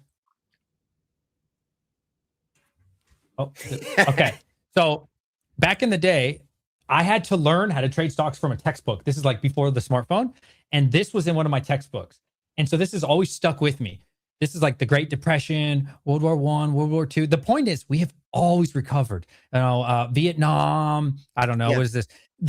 What was it in 2000? Oh, the .com bubble. The .com bubble, the housing crash, COVID. No matter what has ever happened, you've always recovered. And then I always think to myself, is what we're going through right now that bad? Like, is it really anything in comparison to like what people have experienced in the past? I don't think so. And over time, I know S&P 500 isn't exactly Pokemon, but as far as like the markets overall going up, they always tend to go up. Yep. No, for sure, man. That's why I've always said like a bear is always wrong. It just depends on what the time frame is. Given enough time, all the bears are always wrong. Like it always pays to be bullish because given enough time, all the markets have always steadily risen up. Silver and gold's always steadily risen up. Like housing's always steadily risen up. It's like you might have some periods here, these 5-10 year gaps or whatever, the rate's not good, but it's just like given a long enough time frame, you're always better buying and holding, continuing to buy, continue to hold. It's like you've always come out ahead. Like I want to talk about black swan events. The black swan event would be for all this to stop working somehow. And I just don't see that happening. To bring it to Pokemon, what do you think is going to happen after the Rayquaza set? Like, can we continue a crazy bull run? Because it depends on what's after that. I mean, going back to the stock market, right? Every wealthy person, I guess not every, because some people just have real estate or just have gold, silver. Most every wealthy person in the world either owns a business that is publicly traded or invests in publicly traded companies, right? Every 401k millionaire, every, big time billionaire, they brought a company public, they still own their company stock. Everyone's wealth basically is tied to these markets. So first of all, everyone thinks there's like the big Illuminati running things. Oh, the elite run things, right? All this stuff. So you think the elite's going to let all their money disappear in the stock market? No. And then you get to like all this stuff. It's like, oh, so you think inflation is going to stop happening? You think products are going to start getting less expensive? Okay. So you think all of these are just not even going to like get more expensive as everything else in the world gets more expensive, right? Oh, and by the way, there's less of these every single day due to attrition of the market. And so you're under the impression that demand of something that is the strongest media franchise on earth, when there's tons of other media franchises out there that have already been far longer than 30 years. You think the biggest one is going to be the first domino to fall? That's going to be the one that falls first. Like when you start really like logically thinking through it, you're like, oh yeah, that's obviously ridiculous. But again, it's always fun to think about the doomsday Armageddon type scenario. But when you start logically thinking about it, it makes you a lot more confident, which is what I always try to do. Pokemon won't be the first domino to fall, right? You'll start seeing little TCGs go down. You'll start seeing like Pokemon and Magic. Like those are not going to be the first dominoes to fall in TCGs. Yeah, because I think Magic's slightly older, if I'm not mistaken. Yeah. So it's funny when you say that, though, because I was just thinking, what if it's because there's so many people that like can't get Pokemon, or they could get Pokemon logically. If you think about it, there's eBay, there's TCG, blah, blah, blah, but in their minds, they can't get it, right? So since there's so many more people that are like coping with that, or whatever reason, it works for them, and that's why they continue that kind of content, do you think? Oh, yeah. I mean, dude, I don't hold anything against any of the creators. Like everyone is just doing what works for them, right? Like, dude, a lot of people are making, more money than they ever have, or like, really creating like another income, like changing them or their family's lives with like just the money they're making in this hobby, or even content creation, right? I mean, a lot of these channels, these drama channels that like attack people, dude, they're probably making 5 to 10 grand a month in YouTube revenue alone, much less any sponsorships or anything else they have going on, affiliate links. Like, dude, a lot of people, are not making what 60 to 120 grand. And so money. That's good money. So yeah, I mean, I don't hold it against anyone. I get it. Like I 100% get it. I mean, I'm not going to like be friends with them or like, act like it's cool and be like, oh, hey, you can talk crap on me, but like, hey, we're cool though. Like I'm not that person, but at the same time, I'm not like going to like get all upset and be like against them. Like, hey, I get it. Get your bag. I'm not upset about it. It's just the weird part is how like people like talk trash on me, but then they'll like reach out to me privately on like Instagram or Discord and be like, hey man, what's up? Hey, do you want to get on a live stream? It's like, what? Like, I saw your video on me. No, I do not. I usually block those people. Yeah, I don't have time for the fake nonsense stuff. Like, dude, if you want to be real and have real conversations like we're doing, it's great. It's like I'm not here for the whole like whatever it is, Howard Stern, like the whole whatever all those old shows, Jerry Springer stuff. Like, I'm not here for that. Theatrical, theatrics. I don't know how you say that. Yeah, I mean it's like do your thing. I get it, dude. The money's real. Like the content money's real. Sponsorship, affiliate money, whatever else you got going on, dude. I get it. I mean, the views are crazy in that stuff. So yeah, it makes sense. Yeah. Do you watch Mimic Brew? Mimic Brew is one I have blocked, unfortunately. Oh, I'm sorry. I didn't know. Oh no, dude, I don't care. Okay. No, it's just, dude, Mimic Brew. Here, do you want me to, should I call him out for it? Call him out, whatever you feel. Guys, Mimic Brew is one of the guys, dude. Really? Dude, Mimic Brew, he'll corroborate the story. Dude, we used to talk. I've got all the Instagram combos. We were talking. We were like friendly. And all of a sudden, he just flipped the script and started like trashing me all of a sudden, every video. And so I'm like, all right, I'm not talking to this dude anymore. So I don't know, dude. Like it's just weird how people do that. Like, Pokebeard did the same thing. Like he was reaching out to me, asking me like how to get sponsorships and getting my like opinion on sponsorships and like just talking about the market or this and that. And I helped him every step. Dude, I'm super nice dude. Like I'll help anyone out. And then all of a sudden, like I hear Pokebeard's talking trash on me. And I'm just like, don't know when that happened. I thought we were cool. Okay, block. Like, and so like I'm just very much like that. Like it's like, dude, I'll be like your best friend in the world, or we can be worst enemies, but like there's no in between with me, Maybe Bruce said you attacked Rob. I attacked Rob. I mean, I clapped back at Rob when a video was made against me, but I never attacked him. I could have sworn you did a stream with Rob. He was on the with Pokemon, right? On the J Love stream. Oh, okay. Yeah. Maybe I don't know who the right Rob is. I thought it was the guy who does the bulk. Oh no, RNG Games. Is that not Rob? No, Rob does Pokemon. I don't think he creates content anymore. RNG Games. No, love that Rob. Okay, my apologies. Yeah, Rob, dude, my apologies. Dude, RNG Games Rob. He's like one of the most like down to earth, like cool individuals in the hobby, dude. Except you. Yeah. Oh, am I cool? Do you be honest, Alex? Don't lie to me. Do you watch my content? What? Yeah, you watch my content for sure. How often do you think you watch my content? Oh, dude, don't do that to me. Like once a week, once a month, once a year? Yeah, I barely watch anyone's content, dude. I'm bad. That's fair. I'm bad. Like, but no, like, yeah, if it's like a, if you get me with like an interesting like thumbnail or title or something like information like I don't know about or something, like, I'll definitely like throw it on. That's fair. I mean, I'm the same. But again, it's not you. It's not you because I don't watch anyone like religiously anymore. Like I'm mostly watching like business podcasts or like like entrepreneur stuff or stock stuff or like there's some I'm very, I would say more than ever, I'm detached from the Pokemon space more than I've ever been, just because it's getting very repetitive and it's just like I feel like you get a little jaded when you've been in this thing for like 10, 11 years. And so you've seen it all, you've heard it all. And it's just like, I like to go like, watch stuff here and there just to see what's going on. But as far as like everyday type stuff, I can't do that anymore. No, I think a lot of people are saying that, not like just against me or anything, but no, it's not you. I'm sure the same can be said for me, anyone, right?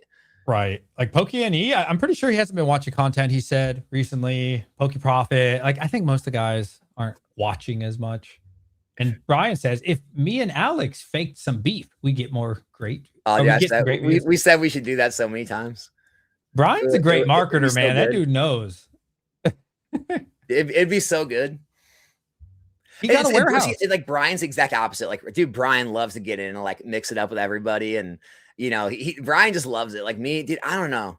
I think I'm just like, I don't know what's wrong with me. It's not as fun for me anymore to like play into all the madness. I don't know. Maybe it's because I'm so busy. Like, dude, like when I say I'm busy, like, dude, I may have maybe like 2 or 3 hours in the day, like, but I usually go to the gym. I'll spend like a little bit of time with my wife, but like other than that, I'm basically working from the time I get up till the time I go to sleep at night, most days. And so, dude, I'm just so busy right now that like, the last thing you want to do is try to get involved in some nonsense. Maybe if I get some more free time, I'll have more fun with it. Maybe in the bear run, you'll have more free time. Things slow down quite a bit. I'll have some more. We'll get back into the content fun. For Well, sure. does anybody have any questions for us or Alex specifically? It is a freaking honor to have Alex on, man. I'm Dude, it's telling been you, people, fun. dude, people We were always gonna do ask this a about long you. time ago, and we never did. We were. Before DJ like blew up and got like every guest in the world on. I was waiting for like, I don't even know, Pokey Rev to get on or like Pat Pokey Rev. Flynn. Dude, for real, you were going on like a generational run of guests. Yeah, and then at one time I had like a lot of people on, and I wanted to keep that going. Like this is, It was like, yeah, I mean, it was like every guest was bigger than the next. It was crazy. I want to have like 6 to 8 people on at a time, but like I think that'd be better for somebody bigger than me to host it. You know what I mean? It's hard, dude. Yeah. I think 4 is kind of like the magic number. Anything more than that, you know, everyone's talking over each other. It's hard for each individual to kind of get any thoughts in, and like you're kind of staying on a topic for a long time because everyone's wanting to say something about it. Yeah, when you get too many, it's a little harder, I think. That's I think fair. 4. I think like 4 is good. 4 would be good. Yeah. Who would if you could have 3 other people, who would it be all time? Oh man, I gotta take Pokey NE. There you go. Well, I mean, Rudy, if he There you go. would ever do it. Rudy. Who would be your final one? Oh man, dude, I'm gonna leave someone out. I don't know, man. All right, I got one. Okay. And I reached out to him and I tried to get him on. And like he reached out to me once before. I reached back out to him, and he basically said he's not doing public content anymore. But I'd have SM Pratt on. Who's that? I'm so dumb. Yeah, see, he no one knew was gonna know who SM Pratt is, but he was like the original investing channel back when like Rudy was getting started. SM Pratt was really getting started. It's like a green dollar sign and a rainbow thing. Let me see. Last video a year ago. SMPRATTE. Yeah. Yeah. The green dollar sign. Yeah. Okay. Yeah, he only made 1 video last year. Before that was 2 years ago. Yeah, I mean he's kind of one of the OGs of the whole Pokemon investing. Him and Rudy are probably 2 of the biggest channels I watched when I was getting into the hobby. Yeah, I mean, okay, exactly. I mean, Rusty TCA Gaming. I mean, I still have never had Rusty on a stream from TCA Gaming. Like he's obviously a goat. Like, you know, obviously all my like regular friends I have in the hobby now, like, you know, yeah, someone said plumber, like, dude, there's so many people, like, you know, I'm going to be leaving people out either way, but yeah, man, I mean, there's a lot of cool people that like are from the old school. I think I'd be wanting to have a stream with because I just never have, you know? Oh, 100%, bro. You learn a lot. Maybe not you, but like the viewers can. And if nothing else, it's entertaining. It's fun to watch. Yeah, and I just like here's the thing. I don't care if you disagree with me. I don't care if like you feel the exact opposite way. Like, dude, it's kind of like you know, if you're a Republican or a Democrat talking to someone on the exact opposite side. Like, dude, I don't care as long as you have an original thought and opinion that's backed by something. Like dude, we can have a great conversation forever. I don't like anyone who's just going to regurgitate nonsense they've heard online or something they've heard other people say, or like this group think hive mind crap that you hear everywhere. Like, I just want to hear people's like honest opinions on how they see things, like their view of the hobby. Like, and I think a lot of the old school people, you don't ever hear, they're not like huge, like social media types, you know, you get a lot more of that because they're not bogged down by wondering what it's going to look like to the social media crowd, to their followers, to like what the comment sections are going to say. They're just going to have a conversation and give you their real takes on things. Yeah. And so like, I like to talk to a lot of people that just have original ideas that aren't like influenced by any outside forces, you know? Dang, you thought deep about that one. Well, that's what I've always tried to do. I've always tried to just give my take, and I don't care what anyone else is freaking doing. And that's what I've always done in the hobby. Like, I'm going to do my thing, and everyone else can do their own thing. And hey, maybe I'll get made fun of and laughed at for being wrong. Maybe I'll be extremely right and I'll have the last laugh. But at the end of the day, I'm going to do what I believe, and I'm not going to let anyone else tell me different type thing. And now I'll take advice from other people I respect in the hobby who are also successful. And I'm definitely going to take what they say into account. And sometimes it may influence my decision and make me think, you know, second things. But like at the end of the day, like I don't get involved in all the, like the, you know, kind of internet mob and what everyone else is doing type thing. I respect that. That's a good answer, dude. Nonstop says, what's the most underrated TCG to you two? I'll start. At this point, for me, now to be fair, I haven't looked into One Piece much. I know a lot of people like it. I'm gonna go with Lorcana, but that's also because I know a little bit more about Lorcana than I do the others. Not that I'm an expert at all. But what would you say? I mean, are either one of those underrated anymore? I don't know. I feel like nobody liked Lorcana a couple months ago, though. Yeah. It seems. I mean, it just seems like One Piece. Yeah, One Piece or Lorcana. I'll take One Piece. I'll take One Piece. Is probably gonna like. It seems like the next one to slide into that spot. I mean, we'll see if Yu-Gi-Oh can redeem itself with all these serialized cards and overframe cards and stuff. I know a lot of people are really excited about it. It just seems like the excitement around Yu-Gi-Oh has been lost. Where One Piece, Lorcana, there's a lot of excitement still. I'll take One Piece, man. You take Lorcana, I'll take One Piece. I know Dragon Ball's doing well, and I'm a huge Dragon Ball Z fan. That's something else I loved about your videos. I would see like the DVDs, and I was like, yes, I'm a Vegeta guy. I don't know who you like, but don't say Goku. I was always into Gohan. Gohan. Oh, dude, I can't stand Gohan Gohan after Super Saiyan 2, bro. He became like you got to go back to Cell Saga Gohan. Yeah, that's the only time he was good though, dude. Then he started worrying about being like raising his kid and being a good father, and he's like a nerd, and he's like, oh, what's that? And he got to put his glasses up. And, yeah, I guess you just have to go to that certain period of time of like Cell Saga Gohan. And future Gohan was dope. Yeah, future Gohan, future Trunks, right? Yeah. Yeah, man. No, Dragon Ball Z, dude. I wish there was like a way to like Dragon Ball Z would be like a top TCG. Yes. And I'd be ripping like majority. Like, if there's one thing I love as much as Pokemon, it was Dragon Ball Z. It's just like I never got as deep into like the card collecting side of that. It was always more of like just a fan of the show and all that type of thing. And the games and all that. Obviously, like all the old games, the Budokais, the Tenkaichis, the ones for the Game Boy and stuff. Like, yeah, like, Dragon Ball was a huge part of my childhood. Almost as much as Pokemon, but it's like just the card games never made it. Yeah. I used to try to power up on my trampoline during summer break. Like, how like they were teaching you to fly in Dragon Ball Z, like early on. I was trying to fly, bro. I think I was like 9, and I was like, I think I was 9. And I kept telling myself, just like in the show, like the reason I can't fly is because I don't believe or some shit. So I'm like, no, I gotta do it. I just couldn't get it to fly. That's amazing. Dude, you gave up too soon. All right, Brian. Brian says the problem with truly good business content is the space is 99% are truly successful people are too successful to take the time to make the content. Oh. The problem with truly good business content is the space is 99% truly successful people.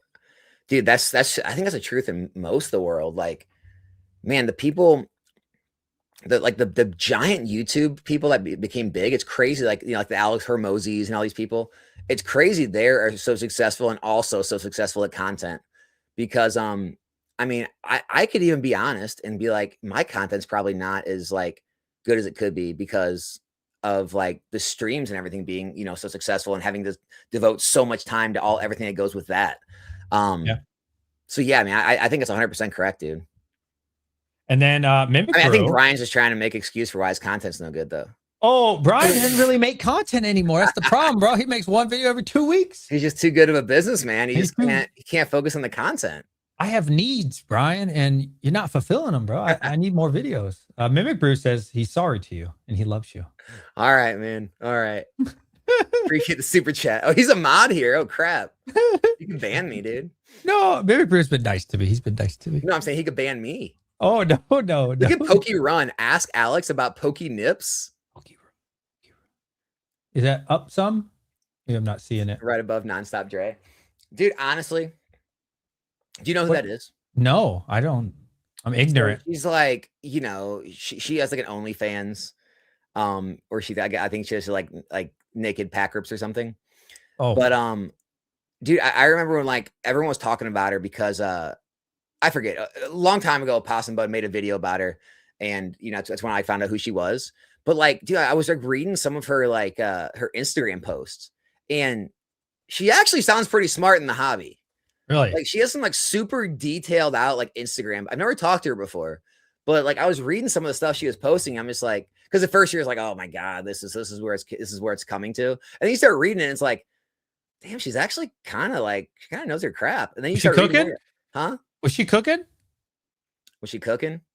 Like that means like I what know. she's saying is working.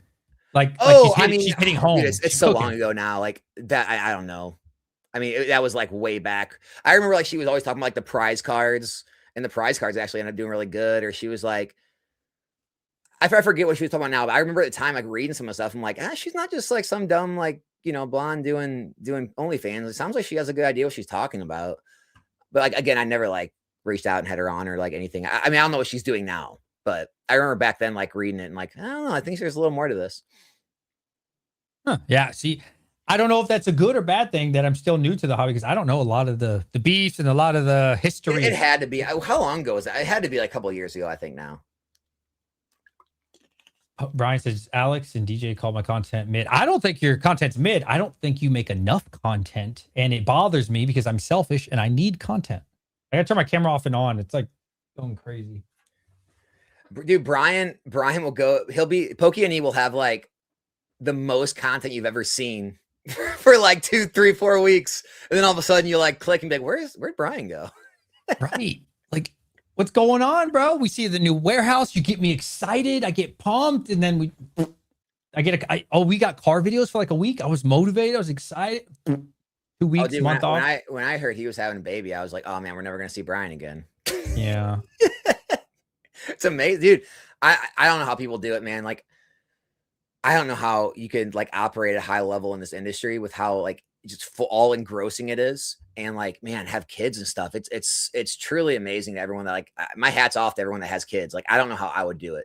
I truly don't. Like, with as much as I'm working, I would constantly feel like I wouldn't have enough time for the kids. So like, man, anyone's able to make it all work, you guys are heroes. I think if you have especially younger kids, you're gonna have to not give them as much time as you want if you still want to make the content. Unfortunately, I'm not saying that's a good thing. I don't agree with that, but that's like, there's days, and I hate saying this, especially on the internet, but like there's days where the kids want to do something and I'm like, I can't, like, I didn't film a video, or, I got 20 orders, or I'm so sorry. And like, that does suck, man. How many kids do you have? I have 2 kids. I have 2 kids, 7 and 10. And so like, there's definitely married. I am married. I've been married for almost 15 years. So is your wife, is she work or she stay at home? No, stay at home. Oh, okay. So that works out really good though. It works out. Okay. Yeah. Like, she's super cool with it. Yeah. So that makes it a lot easier on you at least. Oh, dude, 100%. But like, I think for sure, like if people are gonna have kids, like there's gonna be those days where you're gonna miss something, or like if you're trying to be super successful in it, but if you're really casual, I mean, you could still probably not miss anything. But like, if you really want to do that daily content, you want to do that grind, unfortunately, you are gonna have to sacrifice some family time.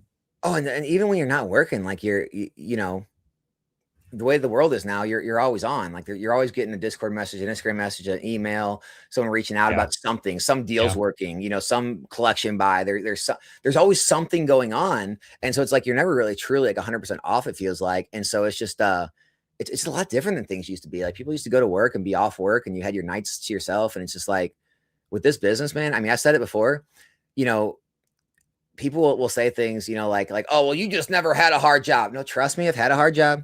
I've done the 12, 14-hour days out in the sun doing landscaping, moving 80-pound retaining wall bricks, building walls, like ripping out freaking bushes and trees and shoveling rock and wheelbarrowing uphill. I've done the hard work. Trust me, I've done it. This is one of the hardest businesses I've ever ran.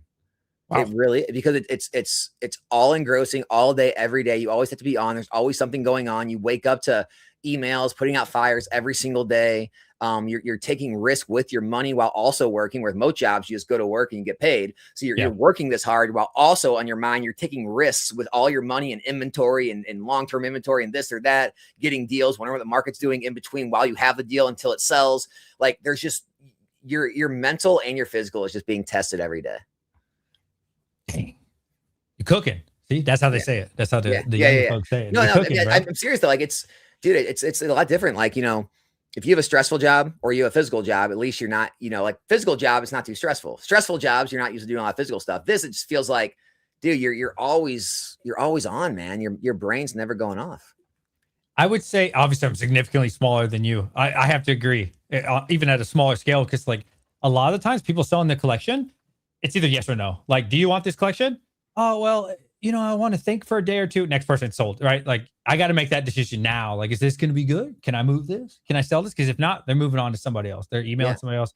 They're hitting somebody else. And like, that could be 8 o'clock at night. A lot of people hit me up at crackhead hours, 10 o'clock at night, like weird times, man. Oh, dude. So that's one thing me and Pokey Plumber talked about yesterday was, dude, this business operates on the hours that regular people don't. Right. So like if I hold myself back on streaming, if I want to be a more successful streamer, it's very easy. I need to stream until 1, 2 in the morning. Right. Like that's when like the sales are better, or like people will contact you at like 10, 11, 12, midnight at night, 1 in the morning. Like that's when a lot of stuff happens. Right. And it's like to try to like maintain a regular schedule, like, maybe like 7 to midnight schedule or something, or 7 to 11 schedule. It's a lot harder in this business. And a lot of people don't talk about that. Like you have to almost be on a different sleep schedule to really be peak successful in this hobby. Dang. Nobody wants to hear that. You're just a rich guy who's selling Pokemon, Alex. Nobody wants to hear that side of that. No one ever wants to hear it, man. All right. Well, I've taken you up for a long time. Alex, dude, thank you so much for coming on, bro. You want to call it there? I don't want to take up your time. I don't want to call it. Do you have more time? We can go another 15. Let's take some more questions. Let's do another 15. I'm down. Great. Thank you, Alex. I'm down. We're going strong. Thank you, bro. Let's see. Plumber. I give them more time because Pokemon afforded me that. I think, are you talking about kids? You must be talking about kids. Probably, yeah. Plumber's hard work, man. I have a friend who's a plumber. Man, he showed me some pictures. That's tough. That's tough. Yeah. Do you watch Pokegator at all? I don't. Sorry, man. He's a nice guy. DJ saying cooking. Hello, fellow collectors. I'm like, I don't know what that means. I tell you what, the logo looks top tier. It is cool. I like Feraligatr. Oh, yeah. I'm a Feraligatr fan. So wants to know if you want kids. No, we're not having kids, man. Me and my wife are gonna go live our life when this is said and done. Dang. Some days that's probably the easier choice. Yeah, I mean, dude, it's not for everyone. Like, dude, it's just like one thing I have learned about life in the past, few years especially, is, dude, everyone has their own goals and own ideas of what they enjoy.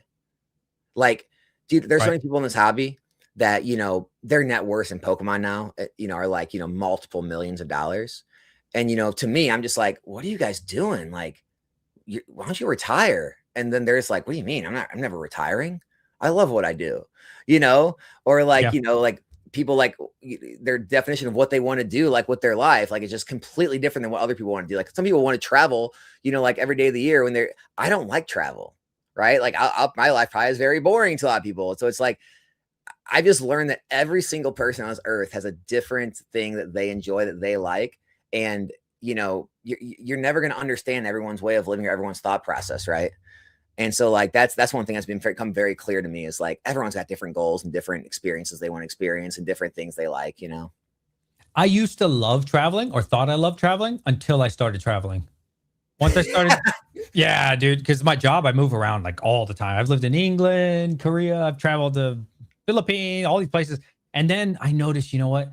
The AC's not as good, or like the noise is too loud, or like certain things I'm used to in the States, just not as good. And so like after like the second or third time, for me at least, I'm like, man, I just want to go home. I just want to put my feet up at night and just chill. And yeah, I used to thought I wanted to travel the world until I traveled the world. I get it. It sounds good. But again, other people that may be like their dream. Right? Like put it this way, the whole vending thing, dude, I've talked to people that vend, dude, they legitimately love it. And they're not faking it. Like, dude, they love traveling to a new town every weekend, seeing a lot of other vendors they know, sitting there wheeling and dealing all day. That's like they enjoy it. They just like legitimately enjoy it. I mean, I've seen Gary V like talk about it. He's like, I don't want to go sit at the pool, or I don't want to go to the golf course. I like being in the grind. Like I like going to garage sales and running my business. And I like always being like, he likes that. Like for me, I look at someone like that. I'm like, dude, you have enough to retire your kids, your kids, like just go home and spend time with your family every day and enjoy it, man. Like that's what I'd be doing, but he would hate that. So it's like, I've just come to realize everyone's got their own thing they like, man. What is your hobby? What is Alex's hobby when he's not live? Like what would be the perfect night for you if you're not streaming or something? Oh man, I'd freaking hit the gym, hit the golf course, probably do some jujitsu that night. You know, watch a movie with my wife that night, watch a couple movies. Like that'd be a chill day. You know, maybe go out to a nice dinner in there. Like, yeah, I mean, I'd probably just do a lot of golfing, a lot of like jujitsu and like coaching. You know, different people like that, like just stuff like that. Just real, and none of it's like very expensive. It's not like it's like not like some kind of flashy lifestyle. Like I just like having, you know, a more relaxed like routine day to where you can kind of just like do a few things you like, but never kind of be in a rush, not be on a major, like, you know, strict schedule. Like I like that sort of kind of lifestyle. Like do what you want when you want kind of Yeah. thing. You know, just kind of get out and do some active stuff, you know, and, you know, do it with some people you like being around. That's kind of like all I'm looking for. Like, I'm not looking for anything too flashy or crazy, you know? I'm a loser, bro. What's up? I genuinely enjoy stocks and quarterly earnings. Oh, for sure. And it's like some people like watching Netflix and stuff, and like I'll do it for my wife every now and then. But like I like learning, man. Like learning about stuff that makes me money. I like learning new ways to make money. Like that's That's actually awesome. my hobby, bro. Like, which Yeah. is sad to say. Oh, for sure, dude. And like I'm like competitive, so like I love like I said, like any game, Oh, any good. sport, I'm down. So like if we can make a competition out of something, you got me. We're good. I don't care if it's a freaking board game. I will figure out how to become the best at that board game and try to like make it to the top of whatever that ranking is. Like I don't know. I'm just like I'm just weird like that. So it's like in business, I just turn it into a competition. I'm just like, what's everyone else doing? How can I do it better? How can I like do it a little different? I'm just like it's all a competition to me. Everything's just like a game, you know, I gamify it. Gamify. I like that. Pokegator says, NN, how do you feel about box topper sets like Journey Together? Love it. Journey Together, ME1. Yeah. Dude, ME1 especially, I think that is so undervalued. That Bulbasaur is now like an $800 PSA 10 because it's like a less than 10% gem rate. Dude, eventually that's going to get valued higher and those boxes are going to go up based a lot on that box topper and the value it holds in a 10. I think people are missing that. Like the Reshiram will probably do well too in Journey. You know, we only had 2 box topper sets like ever, like those kind of like sealed regular standard card box toppers like that. I think it's a miss right now. I do. I never thought of it in that way. Like, oh, there's only 2 sets ever. Like that's kind of interesting to think when you put it like I that. said, that Bulbasaur is valuable. That stamp Bulbasaur in Yeah. a 10. I like Twilight more than Journey, personally. You like Twilight more than Journey? I do. Let me tell you the lineup I think again. that's pretty standard. Of course, Greninja, but besides Greninja, oh, really? Most people. I mean, I think there's a reason Twilight's like one of the most expensive boxes. Oh, man, I swear, because every time I talk about Twilight, people are like, "Oh, that set sucks, man." That's yeah. I don't know the Carmine, the Growlithe, the Perrin, Infernape. What else? There's some other stuff. It's a good set. I like Twilight, man. Yeah. I'm biased. For sure. Nicholas says Black Bolt White Flare, severely low supply, high value set, up and up. I like Black Bolt White Flare. Yeah, it seems that way. I mean, I know I made some videos about it, but I was never like super. I was never like super. What's the right word? Like, you need to do it right now, right? But man, I definitely don't have. Yeah, I don't have anywhere near a position that I would want to have in it because I thought there was more time. I think I have 2 cases of each, and 2 of them got damaged in shipping. Of course. Yeah, but man, they're hard to find. Like Black Bolt White Flare, extremely hard. Like you go on TCG, there might be like 4.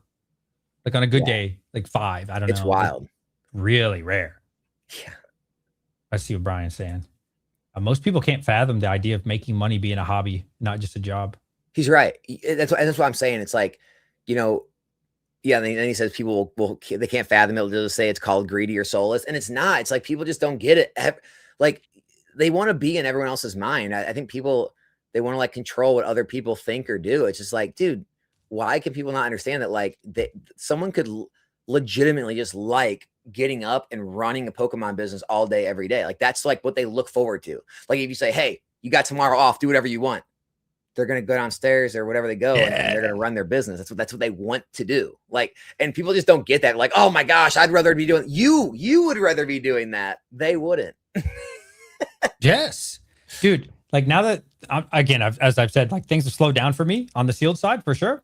So like yesterday when I had free time, I went downstairs and I was like organizing my boxes and making sure they were dressed right, Yeah. dress, and like, oh, how can I make my area look better? Or like the stuff I've been getting for distro. Like, I don't know. I just try and do something positive for the business.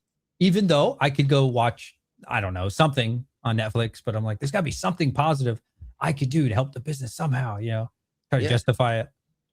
No, for sure. It's just like I think everyone just got their own thing they enjoy. Even in Pokemon, it's just like, dude, I think a lot of people, they really enjoy like going and sourcing cards, trying to find cards to grade.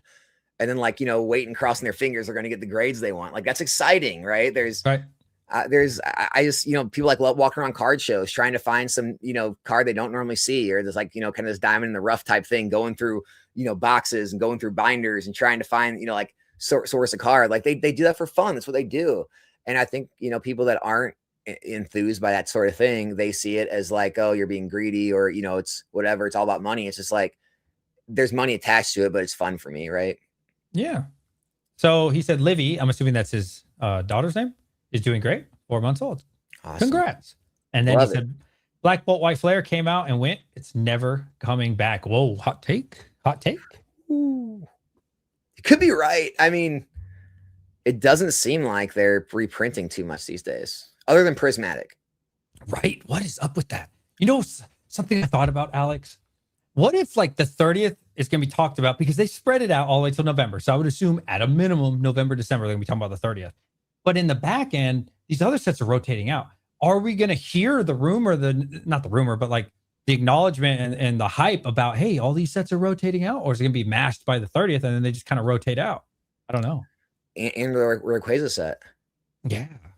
I mean, yes. I mean, both of those are going to take us into next year, and then you're going to have like 4 months away from out of rotation date, and there's going to be a mad dash to pick up the temporals, the Twilight, Stellars, Surgings, the Shrouded, and the Prismatic. I mean, dude, who knows what's all going to happen with that? I mean, like I said, I think a lot of that goes into why I believe Scarlet Violet's going to see bigger percentage gains than Sword and Shield. There's a lot of catalysts as to why Scarlet Violet's going to move.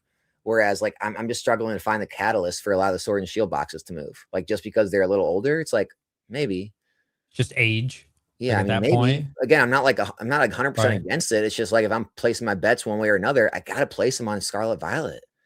But again, I'm not like 100% sold where I'm dumping every Sword and Shield thing I own. Yeah. Right? I'm just not buying more. Like if I'm bringing my dollars to the marketplace right this second, I'm gonna focus on Scarlet Violet over Sword and Shield. And I think Rudy mentioned to go with Sword and Shield, which is interesting, or like older stuff at least. Or at least Rudy. I mean, Pokey Plumber's been in the chat. He's Sword and Shield. Yeah. I mean, like I said, it's definitely split. It's definitely split. But again, like I respect it because all those people they have their own individual like real opinion, right? Yeah. They're not just like repeating something. Like they feel that way because of their reasons, and their reasons can be valid too. And only the future is going to tell, right? Yeah. Like you got to make your own bets. It's like a stock market, dude. Every single stock in the market, you can find a bull and a bear to get on CNBC and both explain why they believe it's going the opposite way, and they're both going to have great explanations on why they think. And then you got to decide, well, what do I think? Let me look at all the fundamentals. Let me look at the chart. Let me see what this guy's saying, what that guy's saying. Okay, I think this. Like, and everyone's got to make that decision. And it's like a lot of people get it wrong, a lot of people don't. So far for Mega Evolution, do you think it's been a better opening, or at least what we see, than Scarlet and Violet? It was, right? I think the first 3 sets blew it out of the water. Like, dude, base, Phantasmal, and Ascended. You can't even compare that to base, Paldea, and Obsidian, right? Not even close. But man, Perfect, Chaos, and now Pitch Black. I think I gotta take Scarlet Violet era for the next 3. So ooh. I think Mega Evolution era, it's got some, we're going to see how it ends. I think it's all going to depend on the ending, because I think it's pretty even right now overall, because man, I don't know. I'm taking for me at least, like I think Paradox and Temporal are much deeper sets than Perfect or Chaos. Oh yeah. Now I'm hoping I'm not very hopeful, but I'm hoping that Rayquaza sets more than Rayquaza. That'd be cool. Yeah. I'd really appreciate that. Here's the thing, though. They have the 30th anniversary. Like Scarlet Violet didn't have any anniversary, so that's what's really hard to beat. Oh, true. Yeah, what is the best set in Scarlet and Violet? The best set? What's the best? Well, 151 is going to be the most iconic, I think. I think that'll just be open forever. Right. And then, I mean, dude, I feel like the Prismatic Gamble is going to be similar to the Ascended Heroes Gamble, the God Pack, the $7,000 PSA 10 Moonbryon. It's what is it, 1,500 raw? Like, I feel like that's going to be a main chase. You know, things like the Bubble Mew with Paldean Fates. I think Scarlet Violet is the best way to describe that, is the specialty set era. That's a good way of putting it. I mean, 151, Paldean Fates, Prismatic, and Black and White. Ooh. I mean, sure, Destin's in there, sure, Paldea's in there, but dude, that is the specialty set era. We've never seen so many strong specialty sets in one era. Destin doesn't do it for me the way it does for other people, man. I don't know. Yeah, it doesn't do it for me. I don't even care for that Mewtwo, to be honest. The Mewtwo. Do you like? Would you like that one better than the Ascended or no? I feel like I like Ascended more because I've seen it in person. I've seen both of them in person, and once I saw in person, I don't know, the angle was better. Like for me, the Destined, like the purple cover, like a film on the card. I don't know how to describe it. Like I don't like it. What's funny is I like all the older Mewtwo's way better. Yes, like Crown Zenith Mewtwo. Yeah, down. I mean, Shining Legends, so good. Mewtwo. Like, yeah. Oh, I mean, heck, even Pokemon Go Mewtwo's not bad. It's I was hoping for some cooler Mewtwo's, because Mewtwo's like my favorite Pokemon. So it's a little disappointing. I'm biased from childhood, still Charizard for me, but it's getting kind of old with like all the Charizards. Phantasmal Flames is great though, of course, but like I don't know. I guess because it's easy sell, it's good to get people back into the hobby. For sure. I think more and more people are going to keep kind of Pokemon, man. I really do. If they keep up with it, like I think this hobby is going to continue to grow. It is weird how it's still always Gen 1 that leads the way. Maybe because there was just so many of us from the 90s, and we're just getting them back, just slowly getting a couple more here, getting a couple more there. And I wonder, I would love to hear some data on that. I don't know if there's a way to find that out. Like how many people were into it in the 90s? You're the same age as me. So like, at least in my area, Pokemon was life. Like for sure. Game Boy all night, trade with people, hook up with the wire thing. What's the thing called? I don't know. Yeah, like, trade adapter or whatever. Yeah, you had to like link into them. And then I had the night light in the bed, and my mom's like, for sure, all that. Right. And then it was that's I feel like the same, like with 90s kids. I think we all grew up the exact same way. I feel like we all did that. I feel like we all played 007 and Mario Kart. Yes, I feel like we all just did the same stuff. You know? I wonder if more people, like we were just talking about StarCraft before the stream. Yes, StarCraft. You know? So I feel like it's why we have like connect to like similar things, because we all did the same things. Like everything was just mass marketed to us back in the day. There was less competition of all these different like things, all these different interests. 100%. And so it's like and obviously there's always like a melting pot, like, there's always like different groups of people, but it's like Pokemon's expanded across like every different group of kid, and it just hit every different category. And so I feel like everyone just has some sort of memory of Pokemon. And what would you say to somebody? Because I see this all the time. Leave Pokemon for the kids. These adults are ruining it. But like, it was made for us when we were kids. Like, we were those kids. So like, is there an age limit that like it should go up to? Once you hit a certain age, you're supposed to get out the hobby? Or like, how would that work? It's ridiculous. Well, here's the thing I hate about it, right? Is how'd you grow up? Like, you grew up like middle class or rich? I'd say middle, lower, like mid. We're never hungry. We just didn't have like tons of stuff. So what was the average amount of packs your parents would buy you? One.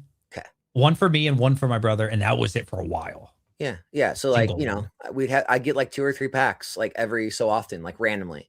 And then if it was like a birthday or Christmas, it'd be some more. But like that was normal, right? Nowadays, it's like, oh, if you can't buy a kid an entire booster box, then something's wrong. It's just like, what? I never got a booster box. I never opened a booster box in my life until I got in with Evolutions. And it's just like, dude, you go back in the 90s and you look at inflation of everything else in the world, right? Like look at housing, look at cars, look at groceries, everything. It's exponentially more than what a booster pack has went up. And it's like, so if our parents were buying us $2 or $3, $4 or $5 packs back then, you're saying that like you can't buy 2 or 3, $8, $10 packs now? It's the same thing. But it's like, well, yeah, but I can't get them a full booster box. It's like, oh no, man, we can't spoil our kids and get them a million freaking packs of every set. It's like, well, I never got that. Never. So I think now we've become, again, people, this is one of the things like I'll get like called out for, because like people hate when they're hearing this, but it's like we've become so consumer focused, like we're so consumer driven that people just think they deserve everything when they want it, as much as they want it. And if you can't get that, then there's something's wrong with the world. It's the evil capitalists, it's the evil people buying the stuff that aren't kids. It's always someone's fault. It's like, is it really that much different than when we were kids? That's such really a good way of putting it. I never thought of it in that way. Like, yeah, it was 1 pack, dude. Maybe 2. And we were happy.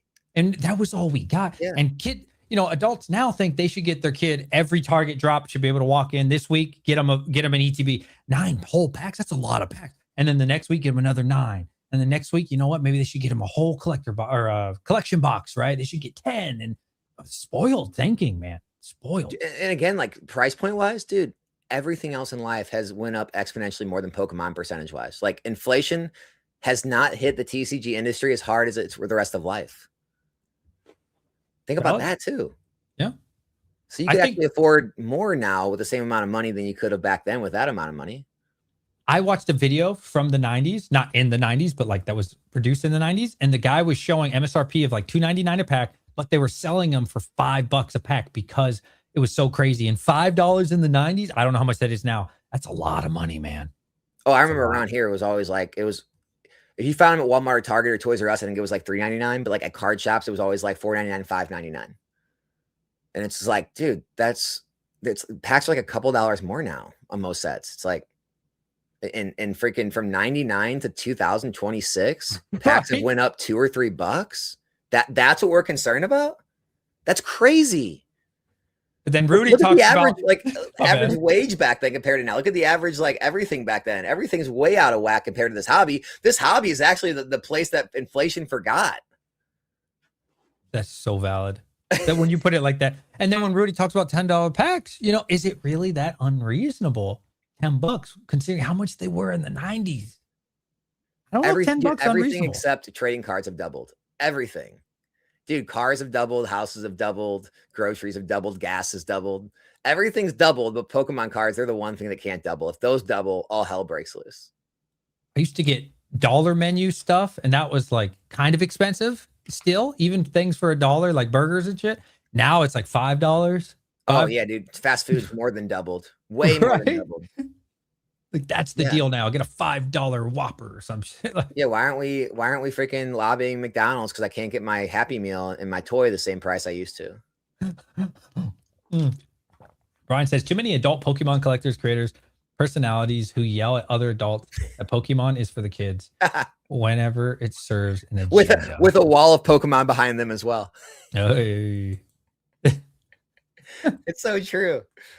Adjusted for inflation, packs are quite a bit cheaper now than they were in the 90s. But people don't want to hear that, man. People do not want to hear that. They want to hear you're bad, you're evil. No, and again, I think a lot of it is just like the pandering for like the kind of approval of your peers and like your audience. Like everyone wants to come out and like take whatever side they know is like the easy, like, oh, if I say this, I'm going to seem like the good guy and everyone's going to praise me and no one's going to hate on me. Because like a lot of people are very like, they're very resistant to anyone like, questioning what they have to say or like people like ganging up and like bashing them. Like they don't like it. Right. So they're going to always kind of go the path of least resistance. And the path of least resistance is to get on the bandwagon of, everything's too expensive. It's all the scalpers' fault. These adult kids, they're the bad guys. And it's easy. And everyone's going to agree with them. They're going to get their praise and they're going to be happy.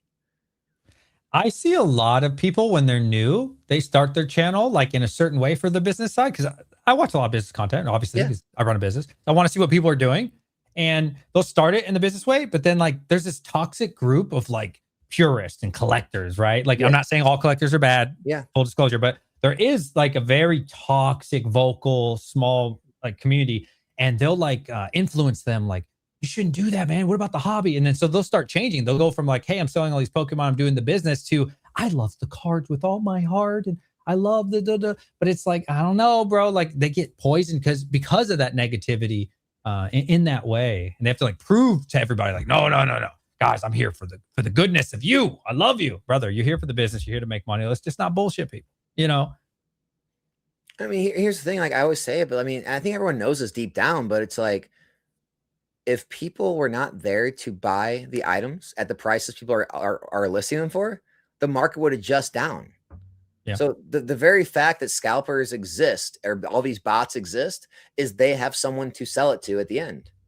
If you didn't want the stuff and nobody wanted the stuff, they would have no one to sell to, and it'd be a fire sale and prices would crash. 2023 Black Friday. 2023 Black Friday. A lot of you guys know Collector Store. I shout them out all the time. They're at one of my local shops. They had Paradox Rift boxes for $75. Wow. Paldea Evolve for $80. Hey, how many of these can I buy?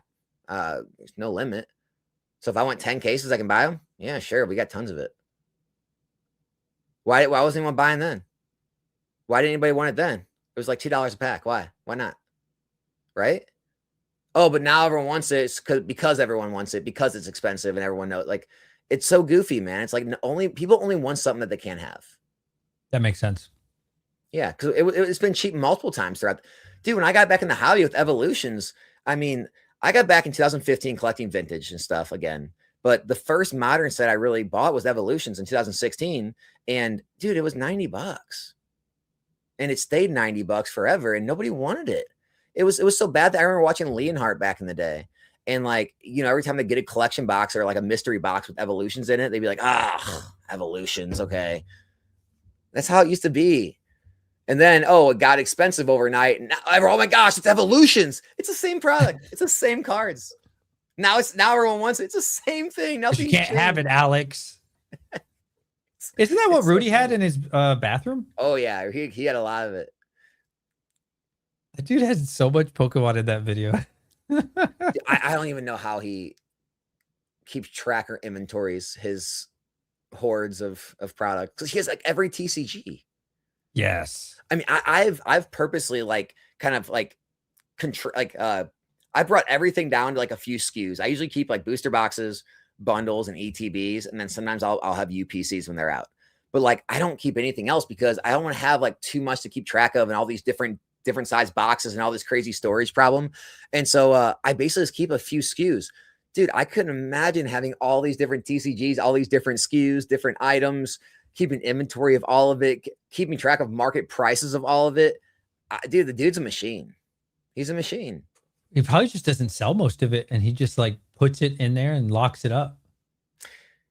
Yes and no. So anyone that can read between the lines knows this. People think Rudy never sells. Okay? People think Rudy never sells. Rudy runs sales all the time. So Rudy will run like a big blowout sale on like a big Scarlet Violet like mixed lot. And he'll even say in his videos, like, yeah, we went through like a pallet and a half of Scarlet and Violet. He just liquidated that position. He just liquidated that position right in front of your eyes. No one gets it. They're like, oh yeah, he just hoards it all, holds it forever. He just sold it. He just sold it. No one even understood what he just did there. And he just liquidated an entire position and realized gains on some of it. And he did it under the guides of I ran a sale on my Patreon. That's how he moves his product. Smart. Yeah. And no one gets it. Do you think, because that's one of the biggest comments I get, not really on YouTube anymore, but definitely on Instagram, of like, this is why the hobby's going to die. Everybody's hoarding sealed product. That is like such a misconception. I think that everybody can possibly afford, 30,000, 100,000, $500,000 a Pokemon. People think that like there's millions and millions of people that have tons of product. Dude, I don't know. I constantly feel broke. I mean, me and Brian talk about it. Me and Plumber talk about it. Like, I don't know, dude. I constantly feel broke in this hobby. Everywhere you go, everyone's always buying. I mean, I log in my Discord, my Patreon. Everyone's always posting every day about something they just picked up, bought this here, picked this up, making a play on this. And I'm just like, dude, I don't know. Maybe everyone is just like infinitely wealthy, and we're just like we're out of the know. It's all some big cosmic joke. I don't know. But yes, it seems like everyone always has unlimited funds, and I have no clue where it comes from. Crypto? I would have said we had the crypto money, but shit. I'll tell you, man, when when Bitcoin was over 100,000, I was spending a lot on Yeah. Pokemon and stuff. And now that Bitcoin's, what is it? So 60? but you weren't liquidating. You were just kind of like spending because you had more unrealized Yes. gains. I never liquidated. No. Gotcha. Yeah, no, I've been holding a long time, bro. Like a long time. And I just felt more like FU money. You know what I'm saying? When you got a couple hundred grand in the bank, I'm like, yeah, let's go do some rip and ship stuff. Let's go buy this bull crap. Sure. And then it's like, oh, hold on, Bitcoin's cut in half. All right, now we're poor. We're poor. We can't afford anything. You know, that's what I tell myself. Don't buy. We just ramen noodles. I don't really do ramen noodles, but that's the mentality of like, let's chill out. Dude, these Pokemon people, these vendors, dude, they're freaking, they're all driving around in freaking Lambos and Ferraris now. Like, you know, everyone's just got, you know, like just stacks of $100 bills in their cases all the time. Everyone's doing all these deals with just like, you know, bands of hundreds, just buying these cards, slinging. It's money's not real. It's me and my buddy Steve, you know, stock market Steve. It's our like favorite saying is money's not real, man. It just seems like money's not real anymore. Like, you know, everything, like one box of this stuff in the outside world, like, you know, it's just like a box of Evolving Skies, maybe a couple boxes of Evolving Skies is like a country club membership at a golf course for an entire year. Wow. You know, it's just like a card nowadays, like one of these PSA cards, these vintage cards right now, like one of these ponchos is like a brand new, like Toyota Camry. And it's just like, you start thinking of like things in the outside world and you're just like, dude, this is insane. And people just walk around with it and like, just like throw it around like, oh, let me see that. All right, here you go. Yeah. What are you guys doing over here? It's just like, dude, that guy's got a $20,000 slab of yours. Oh yeah, he's good. He's good. And you're just like watching this stuff with these shows and you're just like, and then what's funny is, you know, these thefts will happen or these robberies will happen and people will reach out to me. Alice, what do you think about this? I'm just like, I mean, it's crazy it took this long. What? Like, dude, what are you talking about? This is like the most hotbed, you know, ever for a criminal to come with all of these unregistered assets, with all of these freaking actual cash $100 bills. I cannot believe these shows are not targeted more. It's wild to me, the naivety and like just the trust people put on everyone handling these tens of thousands of dollars in cards and cash. It's mind blowing. But again, money's not real. Just no one treats money like it's real anymore. Have you seen RJ Collectible on YouTube? Yes. Yeah, I've sold to him. Oh, dude, that guy is impressive. 22 years old. I think the first video I saw of him is he spent 300,000 or 400,000 in a weekend at Collecticon. So he does it every time. That's crazy. Yeah, I've sold him slabs at a Collecticon. Like he pays high, man, like 90, 92, 93. And so anyways, I got a small taste of that, not from him personally. But I vended at Card Expo, which is like one of the biggest shows in Virginia. It was like 650 vending table. And then the one guy, he came by my booth. He's like, I'll give you 90%. This is like a month ago when PSA was just closing. I'll give you 90% for anything under 200. And I said, 90? He's like, yeah. I was like, dude, I sold all of them. The next day, and a different guy came around and he's like, I'll buy all your slabs, 88%. And I said, oh, absolutely. You can have all of them.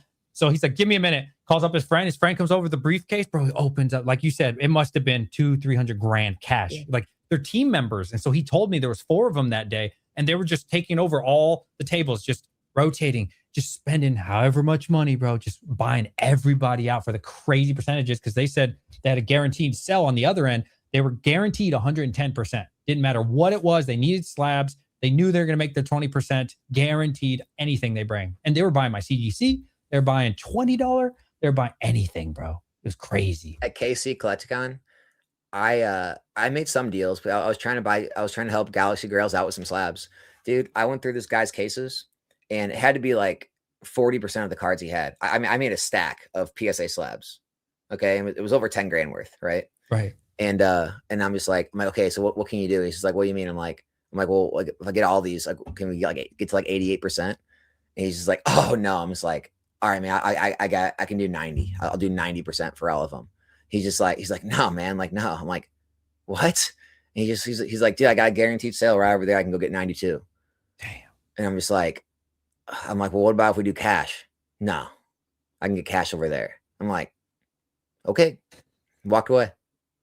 Like that's the kind of reality we're in right now. And so, and still, I've said it in a video before, until the people at the top, that is what's going to start the dominoes that will send us into a pretty deep bear market, and it's going to be dark.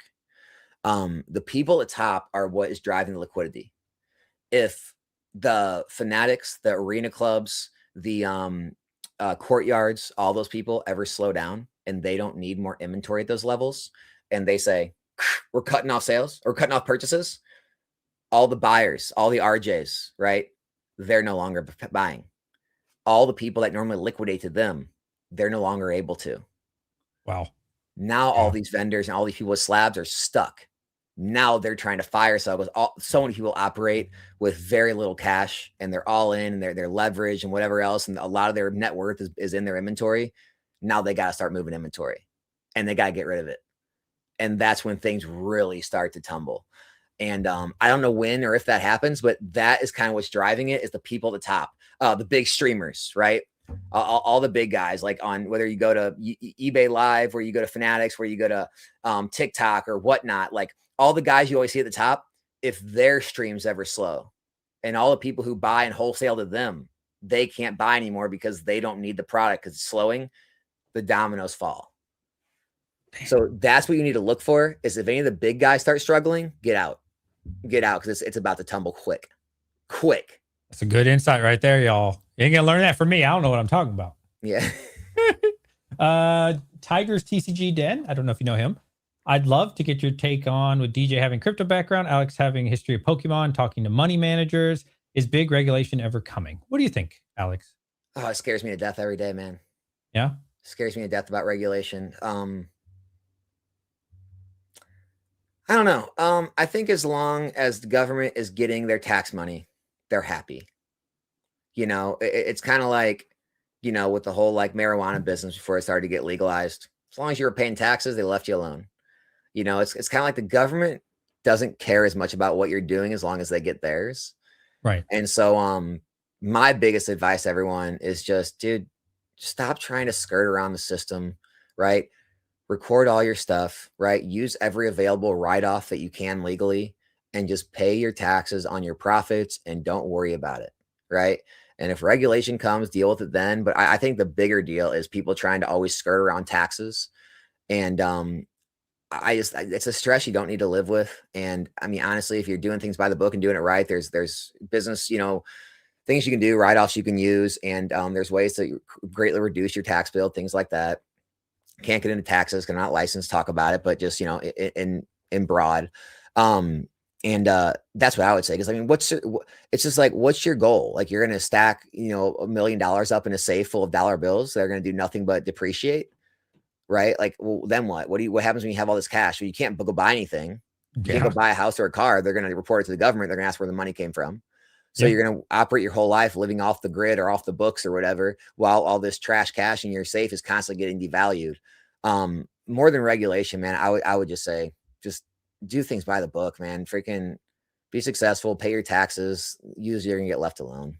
That's good advice. At the last show that I was telling you about, Card Expo, they made us verify our phone number, our name with our license, because they claimed anyways that the IRS or somebody was requesting it for all vendors.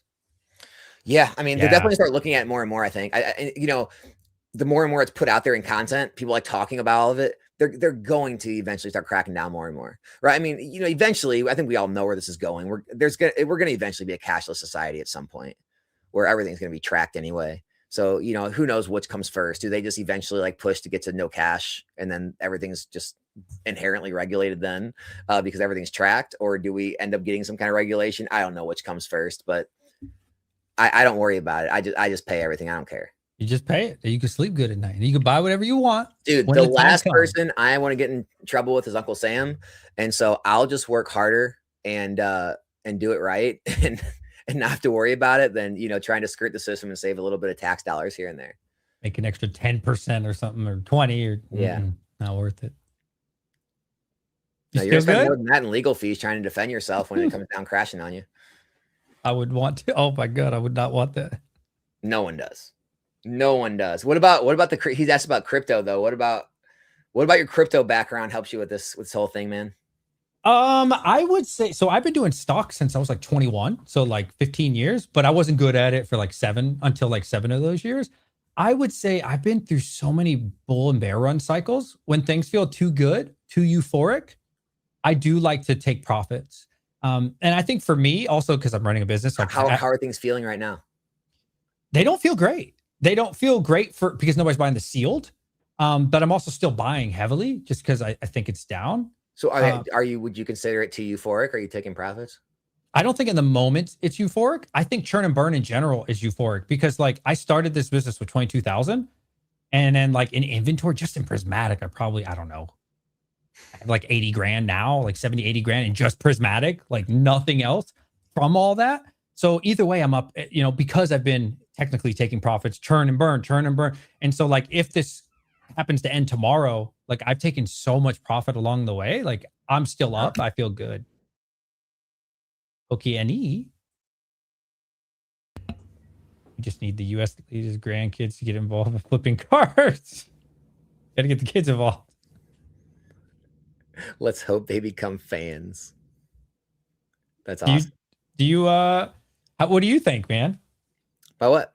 Do you take profits along the way kind of deal? Like, how do you see it?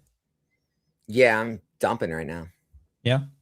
And I don't think you are. I look at your background. I have to see the chat, I don't know.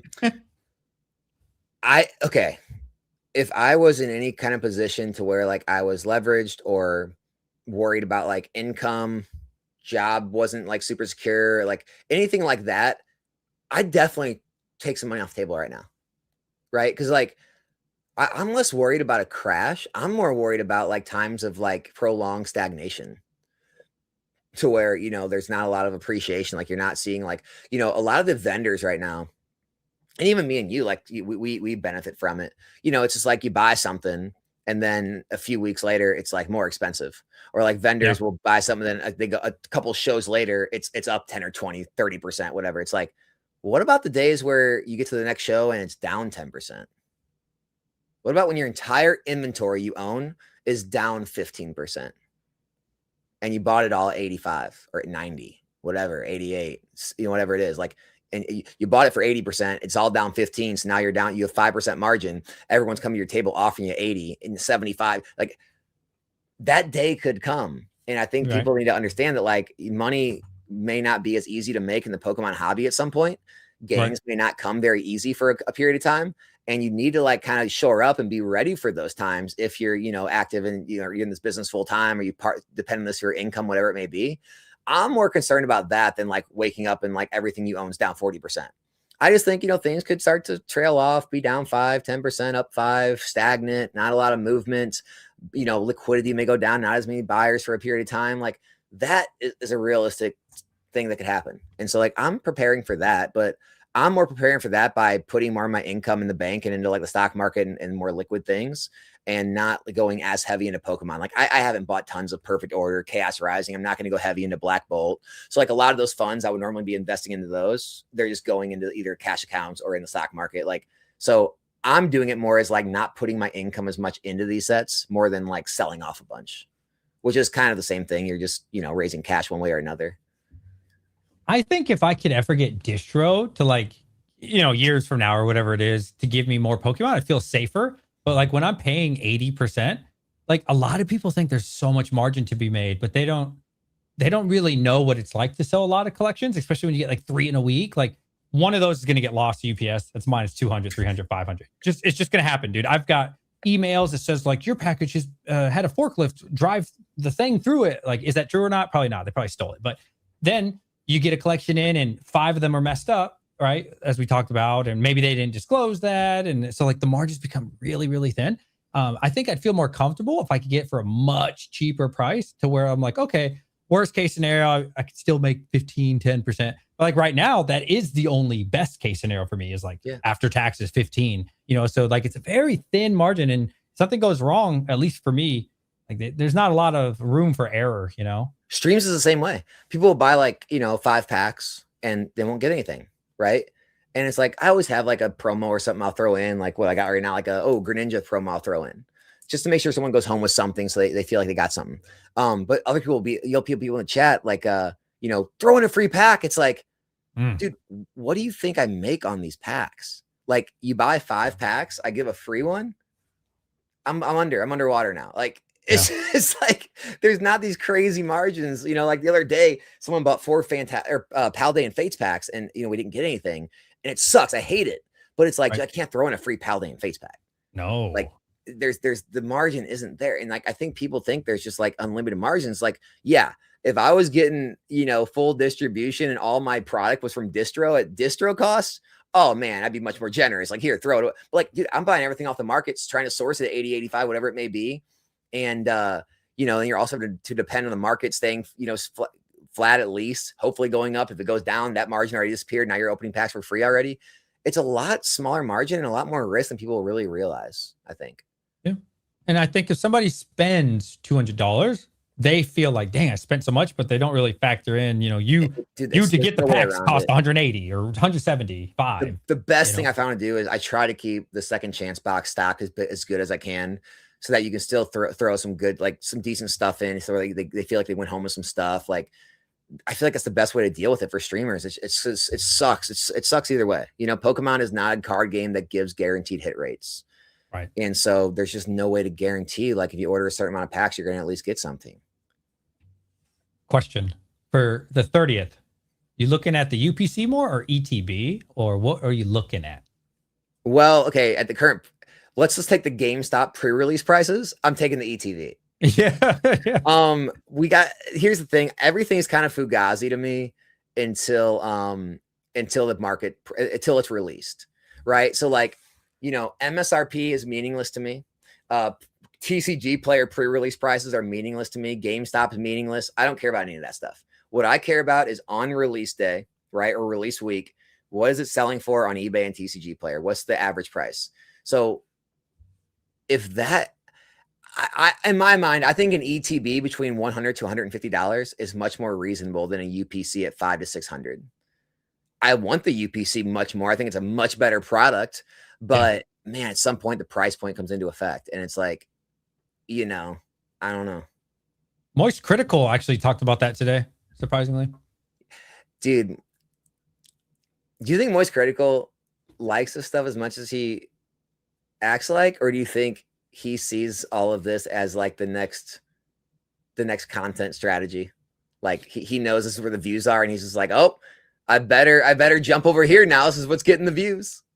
I'm not sure, because he does everything. He'll do like reaction to cops. I don't know. Yeah, I just see him more and more TCG content from him than we used to. Like, he always had like his Yu-Gi-Oh collection, but like, man, it seems like he's always popping up with TCG stuff now. He is. Yeah, maybe because there's so many people like coping and like feeling like, oh, I can't get this, and maybe that's what's trending. I don't know. Like, I wonder what the strategy is for the next video. If you watch Asmongold, he only goes to like what's the most trendy that week.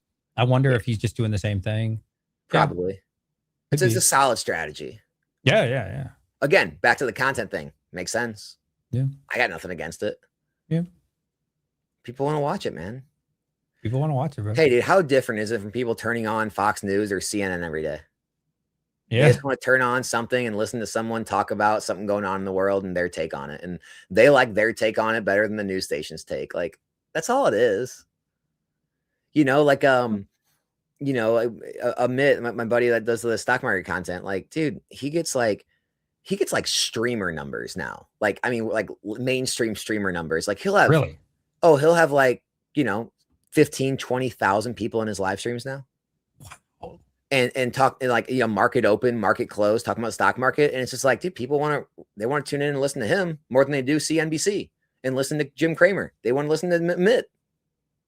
Mitt, is that his name? Yeah. How is that any different? It's an interesting time where like people, like just regular people, or started as regular people, are more popular than the networks. Yeah, that's where we're at. There's this like this, this opportunity now for regular people to just get noticed based on just their own, their own personality, their own, they learn the algorithm, they learn social media better, and you no longer have to go through this hierarchy of these people, that are putting you on, camera and allowing you to, kind of get seen. And so it's, I like it because I'm a big fan of the cream rises to the top, like if I ever not running my, like, I've had multiple different businesses, and in the middle of every business, I've always, whenever I've had to like run out of money, I would like go back to work. I would always get a sales job because the cream always rises to the top. So it's like, as long as I can go out and do my job well, I'm going to make more than someone else who's just been there for 5 years. It's like, oh, well, he's been here 5 years. He has seniority. It's like, I don't care. I went and outsold him. I need more money. You know, it's just like, Yeah. so like, I'm a big fan of like, you know, everyone kind of succeeding on their own volition. So it's like, yeah, I love it. I love the fact that there's no politics involved. It's just like, hey, more people like him. They want to watch him. You can't do anything about it. I mean, I guess the owners of YouTube can do something about it if they want to, and really, you know, kind of keep it down. But other than like, you know, one of the powers that be that run these platforms, it's just winner take all, man. It's the most popular person gets seen. Nobody wants to hear that, Alex. They want to hear they had equal shot and competition, this, and they don't want to hear that. This one's my dad in real life. Thank you, Dad, for being here today. Says, do you guys think it's a good idea to order some of the pre-release 30th anniversary? Dad, please don't. I'll help you out. If you're serious about getting into Pokemon, please don't buy from GameStop. I'll help you out, Dad. What do you think, Alex? I don't know. I don't know. What do you think the ETBs are going to be? Well, I know that GameStop today raised the price to 170 or 130. Oh my God. Yeah. So here's the thing, Alex. I think the 120, 130 price point was good. Day one was 130. So I wanted to make sure to lock something in, you know, because it's like a mile down the road. So I bought a couple for 130. Yeah. I went that afternoon because I saw TCG, which again doesn't mean anything, but hey, you know, I just figured why not? I went in there in the afternoon. It was 150 hours later. And they're like, we already know we're going to raise it again. And now it's like 170, 175. So I think it's stupid right now with GameStop, dude. Like it's dumb right now. It's dumb. Dang.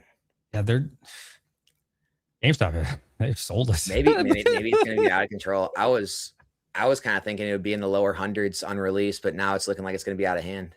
Yeah, it's 170 right now. Confirmed. Like, yeah, I'm not buying it for 170. Yeah. I guess we'll have to kind of wait and see, and all the, like, the, you know, anyone who's got big allocations from distributors, what their allocations are looking like, you know, too. I don't know. Maybe it's going to be a disaster.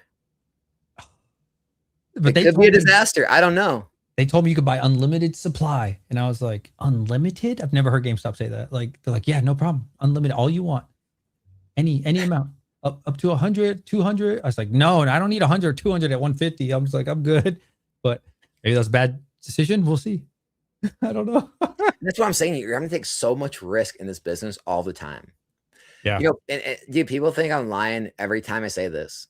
It was so much easier to run this stream when everything was under MSRP or under, because you could go out to the market and you could buy a box for, you know, $100, a booster box. You could sell the packs for $4. You had a good margin and you didn't have any risk, because the boxes would never go under, you know, $90, $80. So it's like your risk was so small. Nowadays, these boxes come out and you have to ask yourself, do I buy, how many Ascended Heroes packs do I buy on release for $15? And you're like having to like try and come up with this idea, like, oh, what I think's going to happen? What if it goes up? I'll be good. What if it goes down? I'll get crushed. Like, I don't know. I'll buy some, and then I'll let the market do the market thing. And I'll buy some more. I'll kind of buy along the way. Ooh, do I stock up here? Oh, that was the wrong decision. Now I'm doing this for free. And there's so much risk in all in this business now, whereas before it was so easy. It was like, okay, new set comes out, go to Safari Zone, get it for $90 a box. I'm good. I'll have a little margin here, but there's no risk. It was great. It was actually a lot better. Ascended Heroes was nuts, man. I only bought like 2 cases at first. By the time it got to me, it was up like $200 a case. So I was like, okay, let me buy 10. I bought 10. By the time it came to me, it took like 2 weeks. Dude, it was up like $300 a case. I bought more. By the time it came to me again, it was up another 10, 15%. Like, that was wild during Ascended, and it was risky. And that's another thing. Like, people, you know, got all mad at me when I had tons of Ascended, because I never ran out. Not one time I've run out of Ascended. But in the beginning, everyone was mad at me. You know, all the normal culprits, because I had so much Ascended Heroes. Oh, he must bot. Oh, he must scalp. He must do this. He gets it all from distro. You know what I did? I went to all of those independent card sites and I bought them out of their Ascended Hero pre-releases. And it's so much so that a lot of them would call me, right? Went to Dave and Adam's Card World, bought everything they had, called me up. Hey, we just wanted to make sure this wasn't a scam. Nope, not a scam. In fact, do you guys have more? Okay, cool. Right. Collector's Cash, bought them all out. Collector's Cash called me up. Hey, just making sure it's not a scam. Nope, not a scam. Do you guys have more? Well, you want more? Like, yeah. I told them who I was and my channel and everything. They're like, okay, cool. Yeah, let me see what. Call me back. They give me a little more. right? Now I did that with a bunch of different shops, and I just went on and bought everything I possibly could. I took a huge risk. I just paid all the absorbent pre-release prices everybody was charging, but I wanted to make sure my streams were stocked. And I just went and bought out every card shop I could, and it worked. But it's a huge risk. It's a huge risk, man. But We're like literally buying at the top. The same people that are complaining I had the product, they're the ones that were saying, don't buy from that card shop. They're overcharging. It's way over MSRP. That's fine. I'll take it. Don't pay $12 a pack pre-release. I'll take it. And then they're mad I have it. It's like, well, you could have bought it. You didn't want to. You said it was too much. I didn't think it was. Do you remember roughly how much it was at pre-launch, like a pack? Yeah, they were like $10 to $12 a pack, I think. Yeah, that's risky back then, you know, for a brand new set. That was risky. Yeah. But I mean, I just had a good feeling that it was going to pop off. And then it got even worse because remember that they had a fumble at the release, and then the 3 packs didn't come. So it was, and so like then I was only getting half my orders, and I was like calling up, I was pissed, and like that was a whole thing. And they're like, nothing we can do, you know. And so that was like another struggle. And so you know, I mean, some of the local card shops around me, I'm like, guys, look, I don't care. I will pay you full price. I have to have packs for stream. Like I just need large quantities. And so, you know, I was just buying out cases and cases from these people, and there I was paying basically full price for them, making very little, if any, margin. Like I was making a little bit, but I didn't care. I just had to have them. Like I'm like, no, like the stream. It's I would equate it to like Zuckerberg, like with the, you know, the Facebook movie where he's like, you know, our servers don't go down. I'm just like, no, we do not run out of Ascended. Like we do not run out of packs here. And so I would just do anything. I didn't care about making money. I was like, no, we have to always have Ascended in stock. Because that's more important, knowing like Alex, no matter what, he's gonna have that new release for me. Right. He's gonna be stocked. Exactly. Yeah. I respect that. So I mean, it was worth it. But yeah, I mean, it's just, dude, the risk is insane. Like, what if it would have came out and it got like super overprinted and all the stores got just pummeled with it and they dropped to like $8 a pack? Now you're screwed, man. Yeah. I mean, you're buying thousands of packs, you're losing like $2, $3 every pack. Could have got dark. Nobody wants to hear that stuff though, Alex. They just want to hear.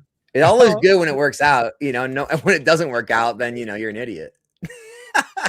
Man, it's a lose-lose battle here, man. It is, dude. Internet's rough. Damned if you do, damned if you don't. That's the Pokemon hobby, man. Get used to it. Get used to it.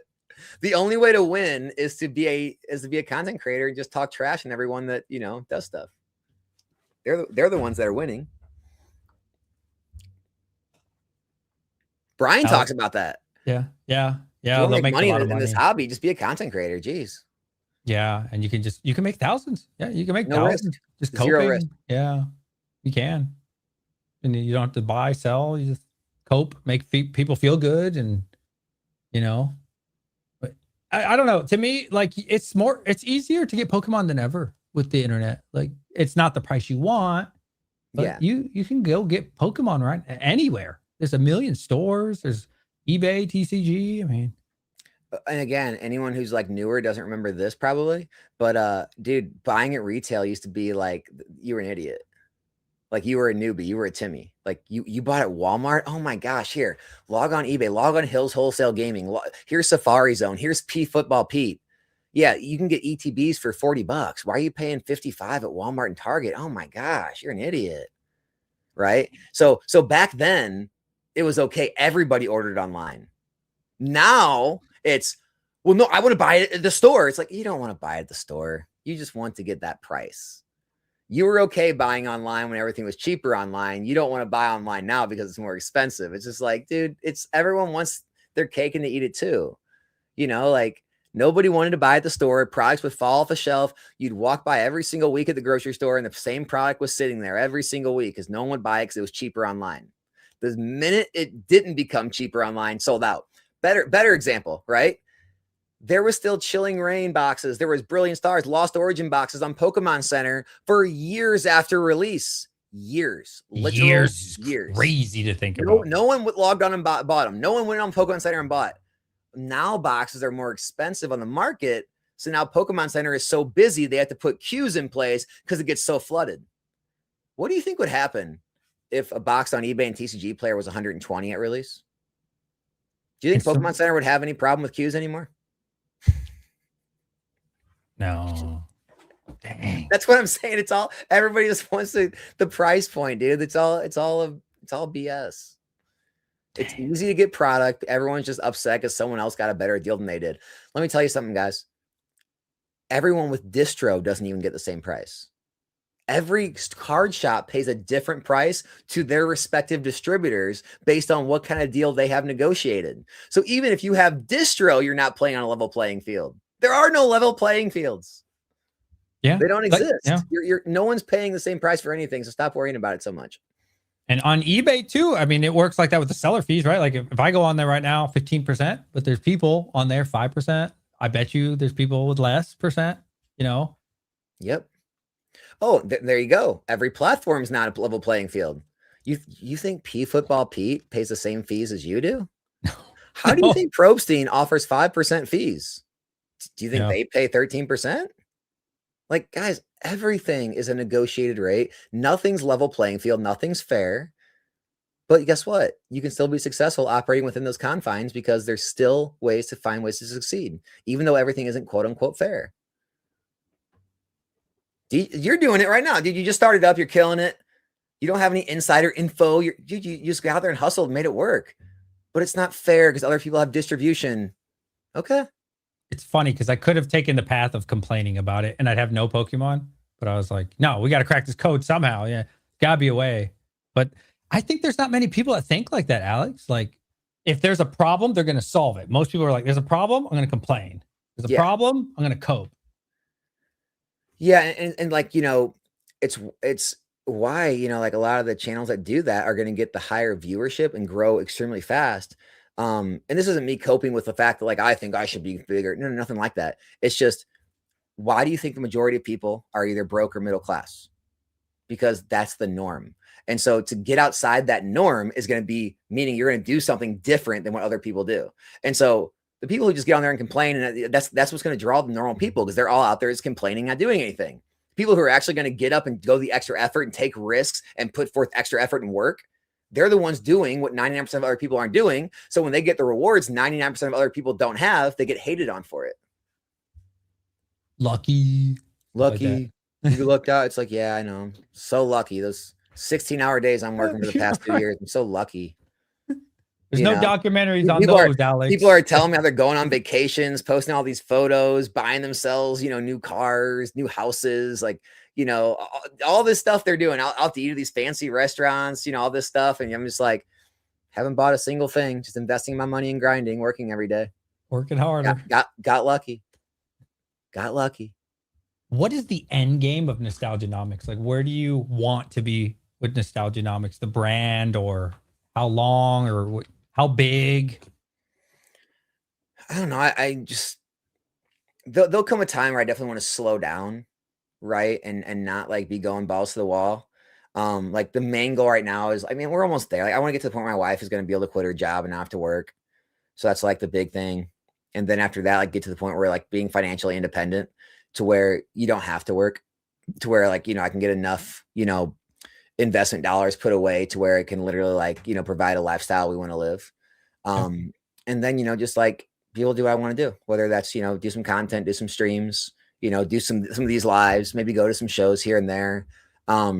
It'd just be less like grinding, less risk taking, things like that. I respect that, man. So like mine's warehouse. I want a warehouse.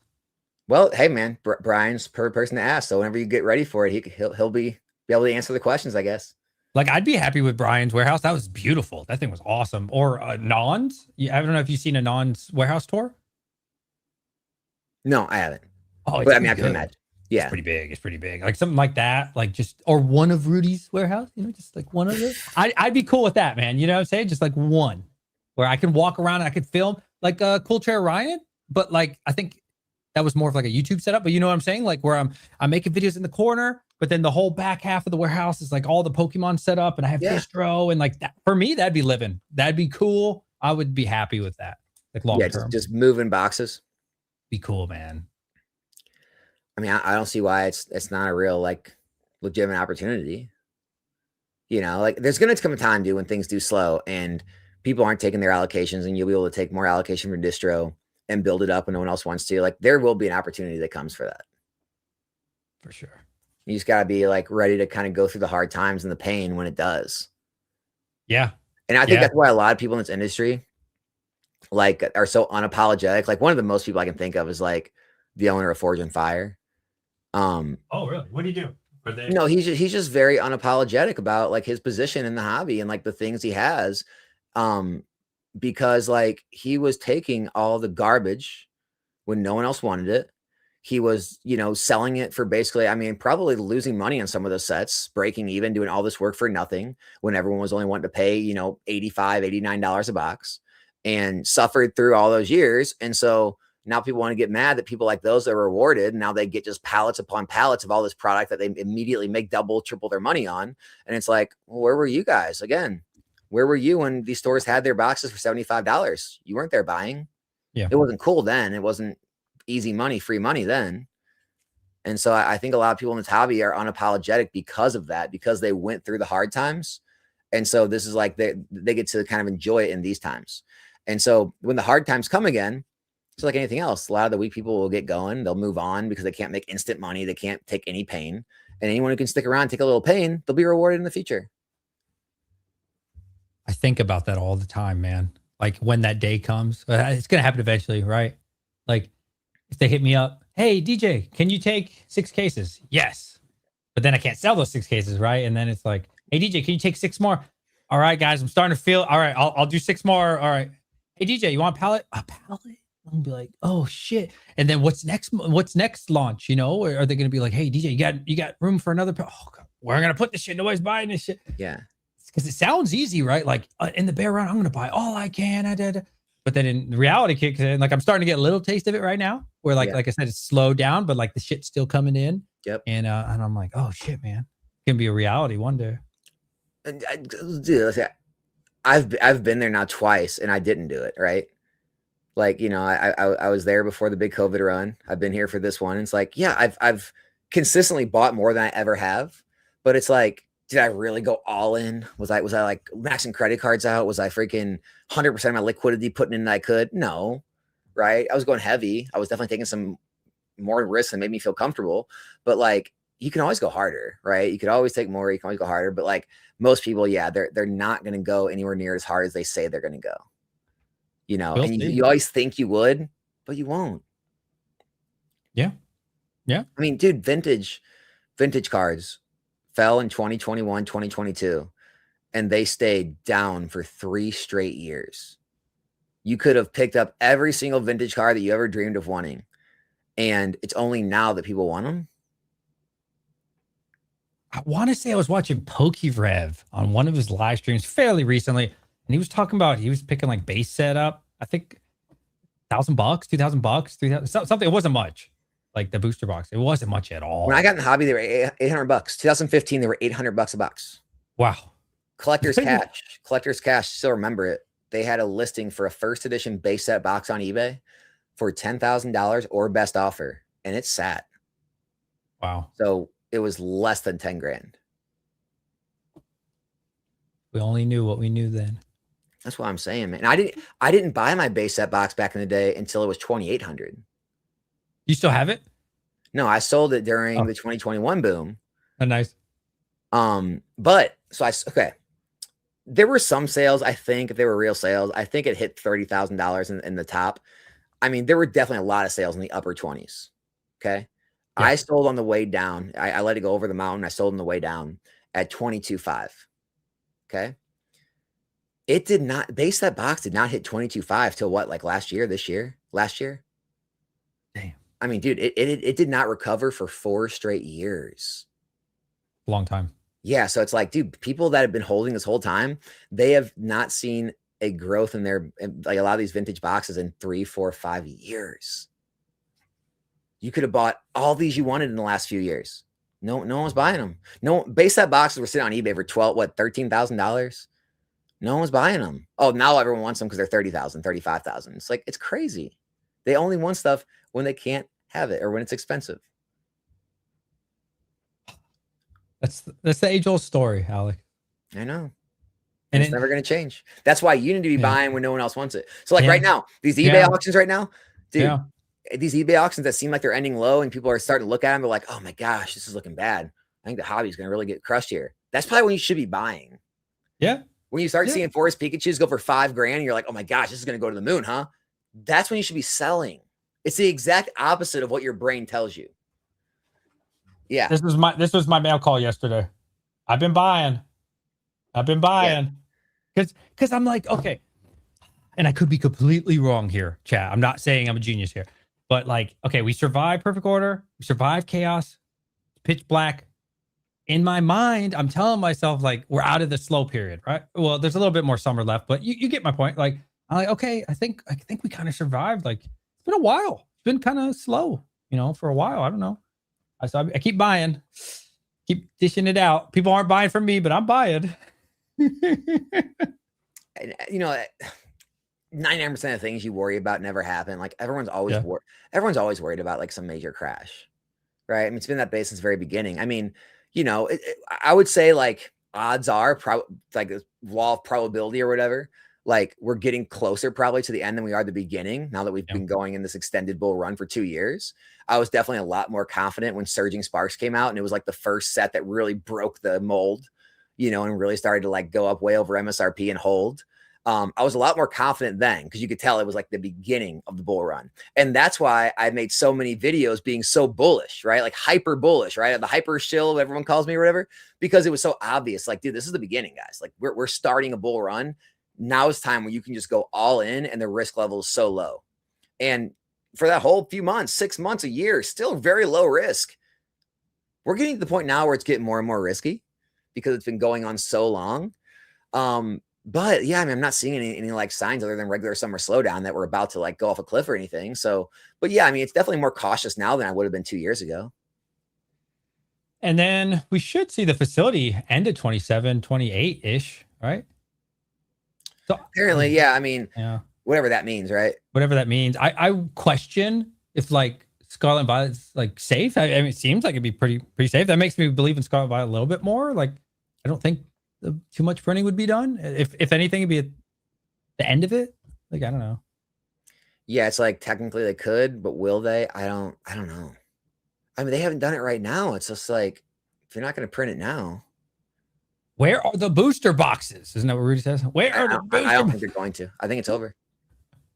I think where are they, dude? Seriously, I think you're gonna get wave 1 and wave 2, and that's it. It's done, bro. What's going on?